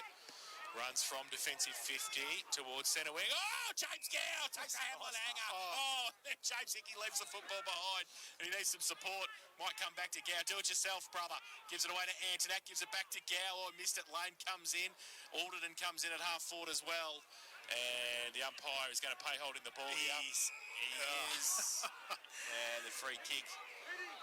He said he's dragged it in there, Zach Alderton. And 13-2 this quarter, Leopold way. Nick Lane will take the free kick. Oh, chip the ball. Jeez, he's shown a bit for Trent Thompson. Humphrey, blind turn. Kick the Lambie's having goal of the day. He has kicked it across the face of goal, and Nick Lane has taken the mark again. I've tried my hardest, King. Yeah. Oh, he's got it again. Humphrey, that's a wonderful mark. A Hamlin hanger contender from Aussie Humphrey. Over the top he went of Tom Gordon and reeled in a wonderful mark. And he'll kick after the siren, but Leopold have advanced to a first semi-final. The tenure of Paul Carson is over at St Joseph's in disappointing fashion. And this is all about Aussie Humphrey. It would be a wonderful finish to a wonderful mark. He'll kick from about 40 metres, no pressure, sits it up into the breeze. It's not a bad effort, and it doesn't get the distance in the end, and that is game over. And it's Leopold who survive and advance. They are through to a first semi-final and a meeting with Colac. A big win, 12-15-87 to St Joseph's 4-10-34. They kept the Joeys to 1 goal 3 after half-time while kicking 7 goals 10 themselves. A comprehensive performance, and a performance that holds them in good stead, Kirsch, heading into next week and a clash with Colac in the first semi-final. Absolutely it does, and particularly your confidence going into a final where you're playing 4th v 5th, and St Joseph's coming off, knocking off the top side, and Leopold in some really good form. You don't expect to come to a game and win like this, and the way they dominated from start to finish is going to hold them in great stead for next week, and a lot of confidence against a side who's not travelling that well. No. Colac have got some injury concerns, so there are some worries there for them going into next week. We're into the 5th quarter, thanks to the Sandman Mattress Factory. Sandman Mattress Factory, of course, sleep better with the Sandman's locally made two-sided mattresses. They are made to outlast any other. Birchie has gone down onto the ground, and we'll hopefully have a quick chat with one of the Leopold players before they head off into the rooms. We'll have a big fifth quarter. We'll speak to both coaches and also our Leopold Sporties Player of the Day that'll be judged by Matty Kershaw, that will also double as our Steamatic standout. But if you're at the ground listening to us and didn't get that score, they're quick to close the scoreboard down. They're home. They're out. 12-15-87 to 4-10-34. Talking about around the grounds for Leopold Sporties, Bannockburn 13-6-84 has defeated Belpost Hill 7-49. And Geelong AFLW, they are 2 behind 6 minutes into the second quarter, trailing Richmond 1 straight 6. And it still appears that at the top end of AFLW, the footy is really good, but at the bottom end, there's still some way to go. As Jane Birch is down, standing right next to Mitch Patton, and we'll fire a couple of questions as he makes his way off the ground. Birchie, come on in as you have a chat to him for Geelong Marine World. Congratulations, Mitch. You must be wrapped at how the team stuck to the task all day. Tricky breeze, but you really set that. A little bit of a checking role on Marcus Thompson. Well, it could be. Kelly Plant Farms. Like they said, they're going to go head-to-head, so we'll back him on that they're going to go head-to-head, and we'll just see what happens around the stoppages at the start. Clohessy and Liam Herbert on this wing too is an absolute cracker too. Brilliant match-up, that one. For Wombat Gully Plant Farm, 201 Townsend Road in Moorlap. Umpires in position, players in position, crowd in position, we're in position, and we can't wait. This should be an absolute cracker of an elimination final. Survive and advance is the theme. The loser goes home, and we'll see you in 2023. First quarter for Harvey Norman. Here's Jace. So it's going to be Hovey and Trent West for Leopold, who gets it down. Thompson gets it away to Thompson. Surprise, surprise, in the middle for the Lions, and they go wide. And they get it to Feely, who's playing on centre wing on the outer side, goes wide, looking for Williamson for the Lions, but way too wide. That breeze already wreaking havoc with Leopold moving sideways rather than forward then. And we're going to have a boundary throw-in on the outer side. Centre wing position for Josh Hovey to come in with Trent West. West gets it down again. Antonak roves for St Joseph's. Gets the hands free. Off a quick step, Smith goes with the kick towards St Joseph's half-forward line. And it's had a free kick found, I think it is. It's going to be over the shoulder too high. And Nick Lane's going to take it. Defensive 50 for Leopold. I think Ollie Hennessy was the one that infringed. Lane sends a left foot kick to just forward of the wing. Hovey comes with a big spoil for St Joseph's. Fergus in front of the pack, had it knocked from his grasp. Ball's now on the deck and there's 4 players on it, and that's going nowhere. We'll get a ball up. Umpire Ganaccia says, give it to me. Whenever Rowan McSparron sees Steve Ganaccia, he just has chills after that deflection in the 2019 Grand Final off umpire Ganaccia. Umpire into the air. Hovey winning the tap down, but Jai Thompson, the roving quick handball release. Williamson took it but had it knocked away by Reed Adams. Adams picked up the loose footy handball back to his skipper Hickey. Altel Hickey giving it to Riley Ferguson now at left half back. He sends a kick for St Joseph's towards de Grande. Trent Thompson with a good defensive spoil to knock it out of bounds. And we'll see it out of bounds at true centre wing out of side. So I reckon with that north sort of easterly breeze, we're going to see northwesterly breeze, we will see a lot of play on the eastern side of the ground in that scoreboard pocket. Luke Webb started forward, guys, just with that breeze. Boundary throw in. Now falls to Ferguson for St Joseph's. Gets it around the corner towards half forward. Callagher can't pick it up first attempt. Second was okay, but only gave it away to his opposite number, Thompson. And the number 3, his kick, though, was short, and Hickey takes the mark across centre wing. Al Hickey goes back for St Joseph's, inside defensive 50. Leopold have done well here, Jace, to cover off those exits. Finds James Hickey, who goes back to whence it came, coming up. Webb on a long lead with Burgess right next to him. Is off hands and out of bounds again for a boundary throw in on centre wing on the other side. 2.5 played. Port Phillip Ferry's time clock. Port Phillip Ferry's, there's no better way to travel. And a boundary throw in. Been sedate so far. Hovey, West from behind, maybe winning the tap. There was Adams doing the roving, gave it to Ferguson for St Joseph's, and his kick's good. Callagher marks on his chest. He's 70 from home, swings onto his right boot, sends it inside forward 50 now, looking for Grass on a lead. But Thompson filling the hole. That's Trent taking it for Leopold. Is a good strong mark. He's now called to play on though, Trent Thompson, and he's not the most sure at foot occasionally. He's kicked wide, was spoiled to ground, and Williamson picked it up nicely for Leopold. Broke the tackle of de Grande. He wants to come back inboard and finds Wagner, who's got it at the top of the 50-metre arc almost just right half back. Wagner played at Werribee this year in the VFL. That kick wasn't great. Morrison, standing tall, takes a good mark for St Joseph's on the true centre wing position. So Morrison now from centre wing, drives it long inside 50. Webb with the set at the back, can't take the mark for St Joey's. Falls to the front, over the top of it, Mullen. Thompson into his back, umpire set over the shoulder.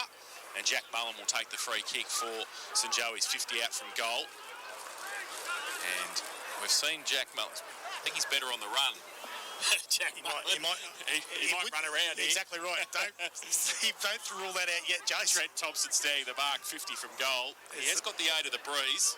And Trent Thompson's on the mark. Yes, that's right. So, and Trent Thompson's not even watching Jack Mullen. As he comes in, he gives it everything he's got. He goes long. Has it got the distance? Oh, Grass put his hands up. Couldn't take the mark. It's off his hands and through for one behind. First score of the elimination final to St Joey's. They are one behind. Leopold get to score. Harvey Norman, K-Rock, first quarter scoreboard. Ball about to be brought back into play. And bringing it towards this side of the ground is Matthews. Looking for Herbert. That's Liam. He can't mark. El Hickey's there. And it's off hands.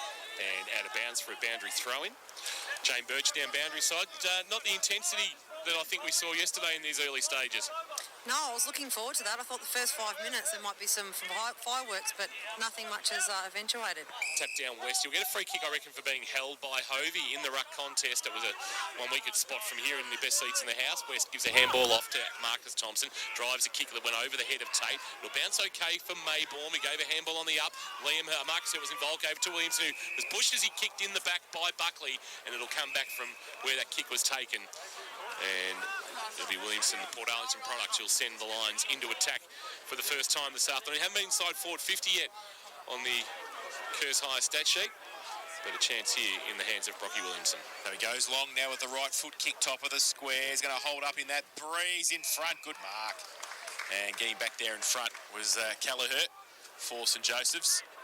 Took the mark in the last line of defence, chips the ball into the back pocket. Smith. Ball to play on. Kick goes long towards centre wing. No mark taken. And across there was Hennessy for St Joseph's. Marcus Thompson tried to get it away. Umpire said it was a sling. And I reckon he's in a bit of trouble, Marcus Thompson here. Yeah, he is in real trouble. He's really slow to his feet. Now, I don't know to the letter of the law, concussion protocols and stuff like that. He's hit that. It's on the turf wicket, and he's hit that really hard. I know he's tough. He's tough. He has got up and he's taken his kick, but it'll be interesting to see whether that gets looked at by the MRP too. Ball goes towards centre half forward for Leopold. At the foot of the pack was Jennings in the end. He needed some support as well. Ball came free. Went towards Marcus Herbert. Now comes on the outside. Comes back towards Tate. He's at half forward for Leopold. Up the chimney with the kick. Big pack there. Pitt can't take it. Off hands. So Josephs just want to clear it, and they clear it well towards a 2-on-2. Matthews gets across and takes the mark for Leopold across half back. Turned into a really handy player, the Hoppers crossing product. He goes short. Marcus Thompson has dusted himself off. He drives a kick towards right half forward. Maybaum takes it in stride. Sends the ball towards goal, but it's missed badly. A little bit of a niggle there from Riley Ferguson. Was just able to put him off the kick enough to be unable to bend it back, and the resultant free kick in the left back pocket taken by Joey's, and the short kick marked by El Hickey. Long way from home though, St Joseph's, and have only scored the one behind so far with the breeze. 7 minutes gone. Kick to the wing off the hands of Aussie Humphrey. Grass was good. Handball into space. Alderton to run onto the loose footy. Will it sit up for him? He overran it unfortunately and was able to cleaned up by Dixon of Leopold, who kicks back towards the outer wing. And Marcus Thompson again is just racking them up this afternoon as we've gone 7 minutes and he's brought his own Sharon Blake Sutterby style from yesterday. So Marcus Thompson short towards Harris Jennings, who sort of played on but sort of didn't. The umpire said it's okay. So from centre wing, drives it towards West, who goes up, can't take the mark off the front of the pack. El Hickey, the umpire's paid it. Can't pay that. Was it a mark or an arm chop though? Well, I'd hope it was an arm chop because it wasn't a mark. Wagner goes out wide with the kick from the resultant handball that he got. And they were just able to settle down Leopold inside their forward 50.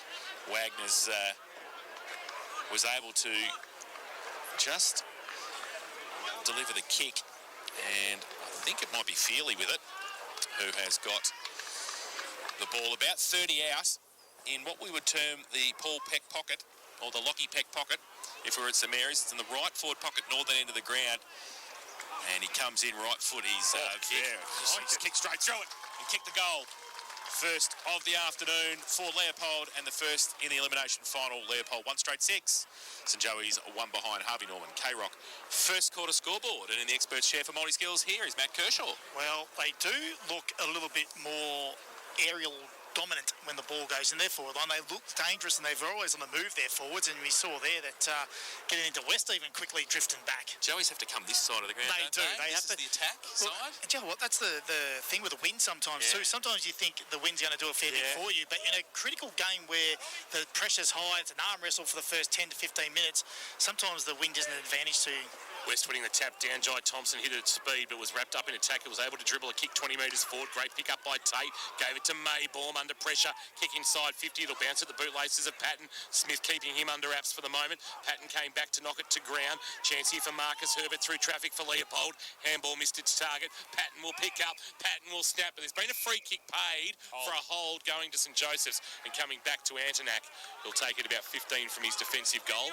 Antonak will bring it to this broadcast side of the ground as they look to attack, although he pulls the kick more to the middle of the ground, looking for Ozzie Humphrey. It's through the hands of Jennings at the back of the pack, taken by Mullen. Wonderful tackle. Dixon bringing him to ground.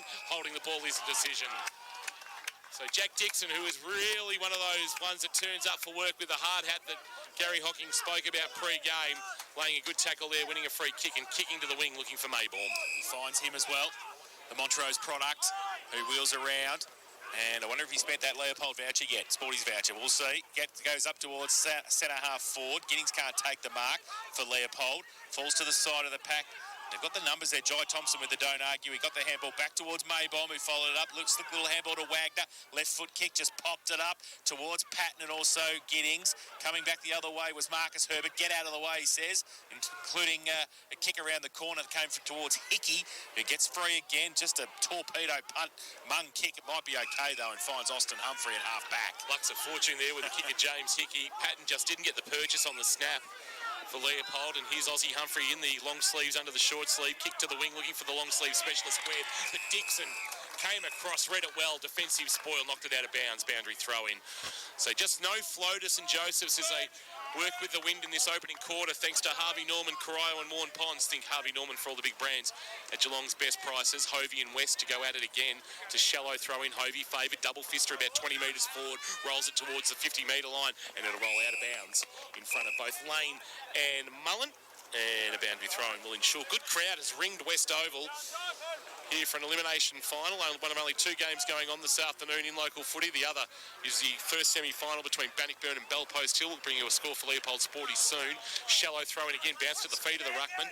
Gow trying to fight his way through with the footy. Head over at Reed Adams. He get a little drop kick back towards Gow. 55 from goal. Turns and kicks, wanting to Grandy. Good spoil from the back. Jennings. Lane cleaned up for Leopold. Handball release into the back pocket. Burgess to run onto it. He'll take on to Grandy. Struck the tackle. A handball he wanted Wagner, but he missed him. Wagner will then taken and dumped, and he'll get a free kick. Didn't have possession. An advantage paid with Burgess. It is, and he goes back inside with the kick. It didn't hit a target, though. St Joseph's coming back the other way. Comes towards half-forward Mullen and Webb to run onto it. Luke says, give me a Shepherd. Luke Webb's got it 40 metres out. He just tries to bring the ball back towards De Grande. He kicks around the corner towards the goal square. At the back, and mark taken. And it was a good play by Grass to get back there and hold his ground, take the mark. And he is going to have a set shot for goal, 45 out, 45-degree angle, and played by Webb, De Grande and Mullen there in the forward line for Joey's. And options to give the hands then too, Jace. De Grande on each side of him, and he's decided to turn snap around and the kick goal. it. Yeah, he's lucky it paid off. Webby would have given him a mouthful, I reckon. So Grass comes in. He's only 10 out, and he kicks the goal. He's done well, so he's first of the afternoon, and the first for Joey's, 1-1-7. They lead Leopold 1 straight 6. Harvey Norman, K-Rock, first quarter scoreboard. What I talked about before the game about how he can take away the short game and strangle the angle off St Joseph's. And at the moment, it seems to be working. They're covering the outlets, they're covering the switch, and they're probably just choking them up a little bit in their sort of centre area of the ground. And that's what's forcing them to kick long at every time. And it's not working for them at the moment. They haven't got those big aerial marks working, so they're just going to have to manufacture some goals with this breeze if they're going to play like that. They're 13 minutes down, and they've only kicked the 1 goal with the aid of the breeze. But we really won't know until half-time because we've got to see what Leopold can do with it as well. umpire to throw it into the air. West and De Grande to go at it this time. West winning the tap down. Roving Williamson to go for handball back to West, who jammed it on his boot for Leopold towards centre half forward. Ball rolled through out 4 different players. Pitt came out for Leopold. Scott, good pick up. Handball release is picked up beautifully by Gow on the half volley. He had it knocked from his grasp by Jai Thompson, who it spills back to. Quick handball. Marcus Thompson can steady, straighten, but the breeze is going to push that to the right and through for a minor score. Good fight by Jai Thompson. You'd expect nothing less from the premiership skipper. And the scores are locked away at 1-1-7 apiece. Leopold and St Joseph's in this first quarter that on the Port Phillip Ferry time clock is ticked towards 14 minutes gone. Jack Buckley to kick it in for St Joey's. Kicks it long, and he got dumped after he got the kick too.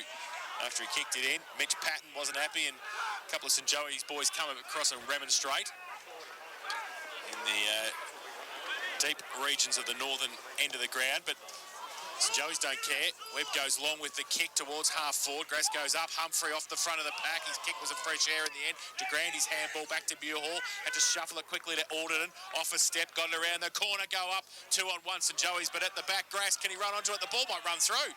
Has it? Oh, pushed through in the air by Dixon. Again, workmanlike from Jack Dixon, and sees it through for a rush behind St Joey's. 1-2-8. They lead Leopold.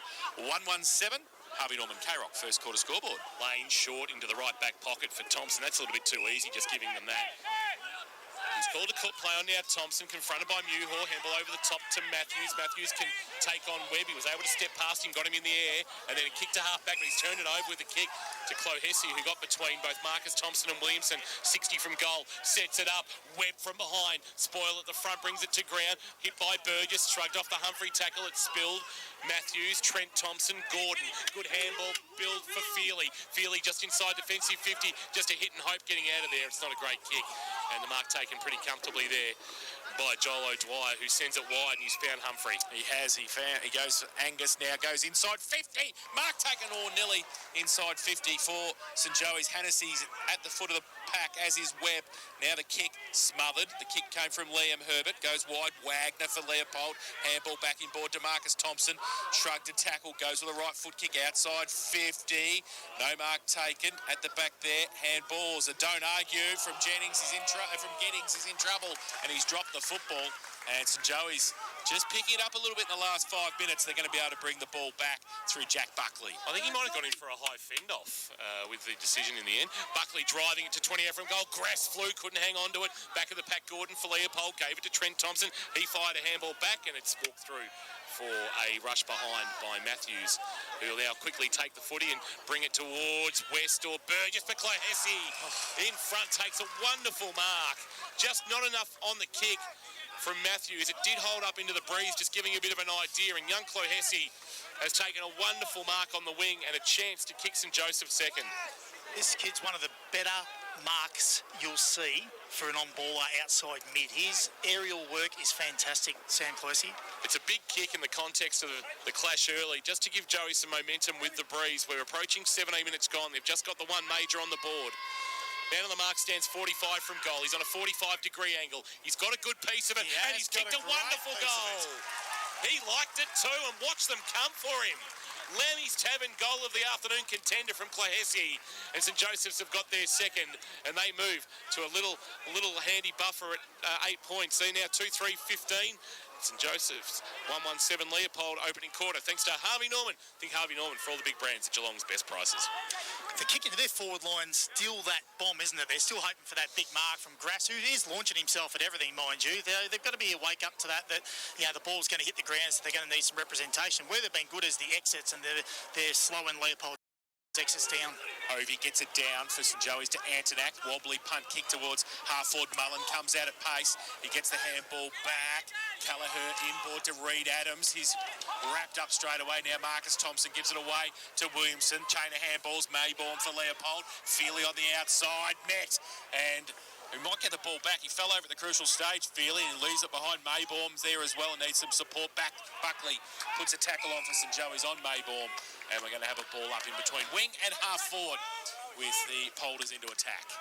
Seems like those early nerves are settled. It's really gone up in intensity. I was right in front of that those few collisions just then, so they're really going in. Giddings winning the tap down. Marcus Herbert, 1 tackle, 2 tackle, couldn't break both of them, unfortunately, and the umpire's got James Gower free kick at right half back for holding the ball. Umpiring's been actually pretty solid through this first 18 or so minutes. 13 free kicks for Kerrs Hire. Kick towards half forward, looking for a mark. Oh, big fly. Jennings couldn't hang on to it and roved at the front by Webb. Kick inside 50 and Grass. He'll win a free kick for being held. No. And now Newhall taken high. He didn't get the first, but he got the second. This is why they're doing the elimination. Harris Jennings got up. He went up like he did earlier in the season against Geelong West, but just couldn't hang on to it. Would have been a Hamlin hanger of some note. The young Geordie Muir playing just his 7th game at GFL senior level from a very similar position to Chloe Hesse, although the distance a little bit closer, maybe 5 or so metres closer to goal. This for a handy 14-point buffer. The young left footer, it'll suit him from the right-hand side. He never got it clean, and he's actually put it out on the full, and maybe some nerves in that kick for young Geordie Muir. And it'll be Tommy Gordon to take the free kick for Leopold, but jeez, Jabucci was right. She got up a notch. He kicked the sealer last week against the Bears too, Geordie Muir, so you thought his confidence might have been up.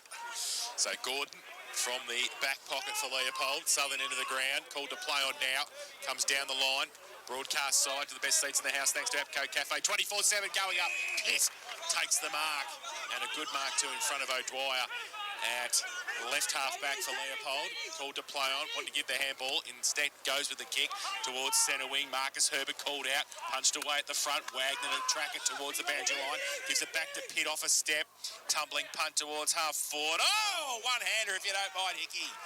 Hamlin hanger contender at half back.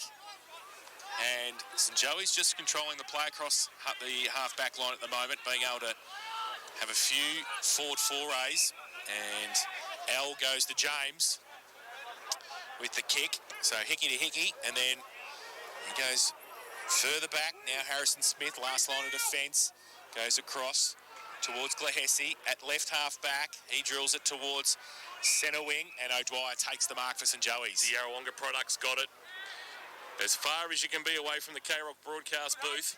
Sends it towards half forward and diving down low. Gow takes a good mark. Handball on the up for his skipper. Hickey, though, had a fumble, and then his handball was a little bit indiscriminate. Alderton came in for St Joseph's. He was taken down in a 2-man tackle, going nowhere. We'll get a ball up right half forward, almost at the left half forward, almost at the point of the square. Joey's, they lead by 8, 2-3-15. Leopold 1-1-7 opening quarter, thanks to Harvey Norman, Corio and Warren Ponds. Into the air it goes for Giddings to win the tap down for Leopold, into the path of Marcus Thompson, who sends the lines towards half forward. When looking for take, good spoil came from Gus Humphrey to knock it out of bounds, and we'll get a boundary throw in.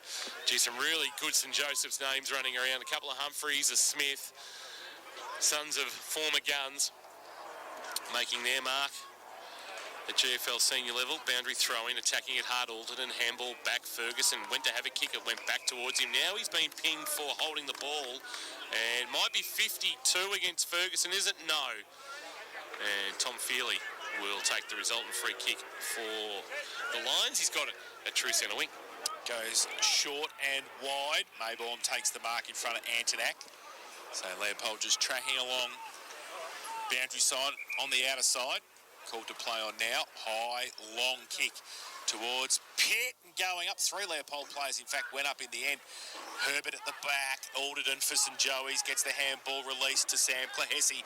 He goes out wide. De Grande over the top, can't take the mark. Lane in front. Webb tried to tap it on for St Joey's as well. He can't do so effectively. Burgess tracks it back through the middle. He can't pick it up for Leopold either.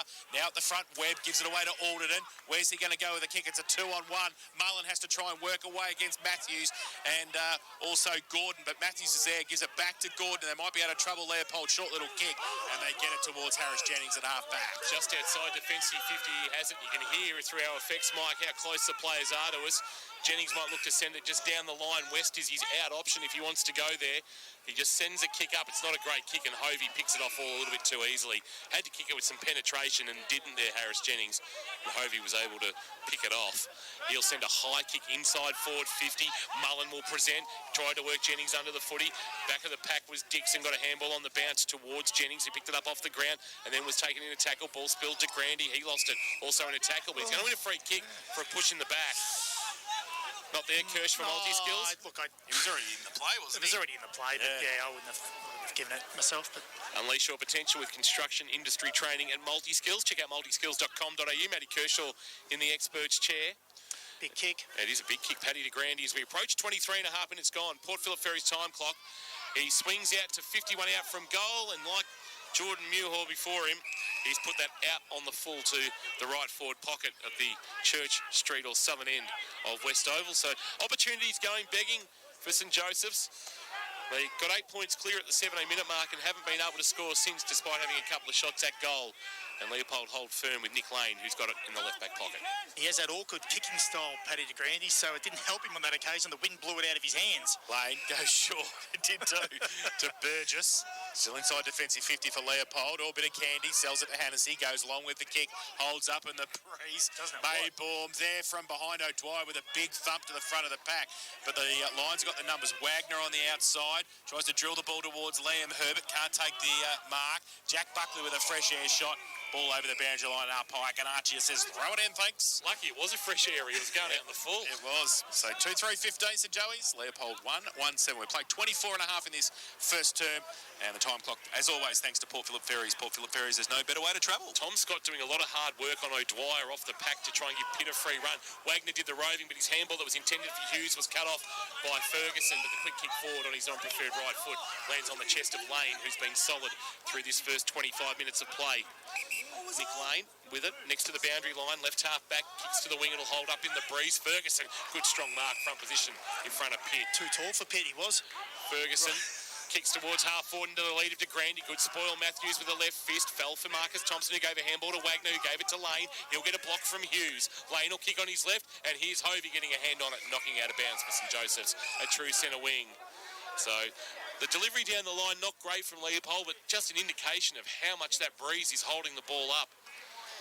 And it will interest me to see how Leopold contend with the breeze going forward in this second quarter of play. Hovey front position uncontested, big fist forward 25 metres. Kelleher took it nicely, turned and snapped a kick inside 450 for Joey's. No mark to Grande, hitting it hard was Feely, did well. Looked to draw a man, but instead will have to kick under pressure from Mullen wide. He'll be wanting the boundary line. It's going to pitch and bounce and roll with Muir.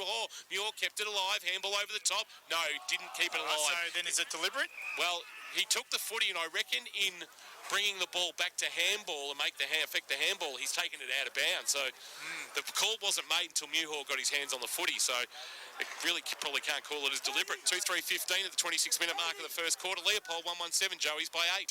So boundary throw in. And now Anzac runs away from the pack for St Joey's. Right foot with the outside of the right foot kick to Webb was perfect. Saw Luke Webb out the corner of his eye and got him and hit him. And he will shoot for goal from 40 out. 45-degree angle.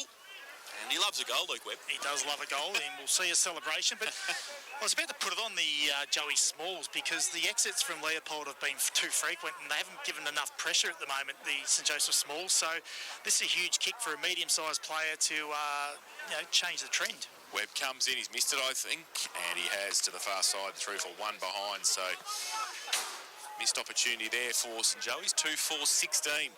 St Joey's, Leopold 1-1-7. We've played 27 minutes in this first term. Port Phillip Ferries time clock. Port Phillip Ferries, there's no better way to travel in the first term. As always, thanks to Harvey Norman. Think Harvey Norman for all your big brands at Geelong's best prices. Bannockburn 26 lead, Bellpost Hill 8. So a good response from the Tigers, but you might suspect they're kicking with the breeze at the Gordon Tafe Oval. So long kick in again from Matthews. It holds up in the breeze. Trent Thompson, front position, couldn't mark. Good spoil. Hennessy not being able to keep it alive was Jennings. To Leopold, it's out of bounds, boundary throw in. So quarter time at the Gordon Tafe Oval, and it is Bannockburn 4-2, Bellpost Hill 1-8. Thanks to Leopold Sporties, your complete family venue, Kensington Road in Leopold. Boundary throw in. West and Hovey in a wrestle. Neither can get their hand on the footy. It's going to be a free kick too high, going which way, and it's going to be on the quarter time siren, and it's Louis Antonac with the footy in his hands. So man on the mark will stand around 60 from goal. He would have to get every piece of this if he was to get a third on the board for St Joseph's. Leopold have been able to get numbers all the way back. You would suspect that even with the aid of a handy breeze, Louis Antonac is going to... He kicks this, I'll carry Kershaw on my back. Yeah, I'll let you. Antonac, Man on the mark, 60 from goal. If anything, he's just going to add a stat to the Curse Hire stat sheet. Drop punt. He'll kick from very close to the man on the mark. He did get a very, very good piece of it, but it's going to hold up about 10 metres out from goal, get double-fisted away by Jennings. And that is quarter time here at West Oval. It's St Joseph's 2-4-16. Leopold 1-1-7 opening quarter, going 26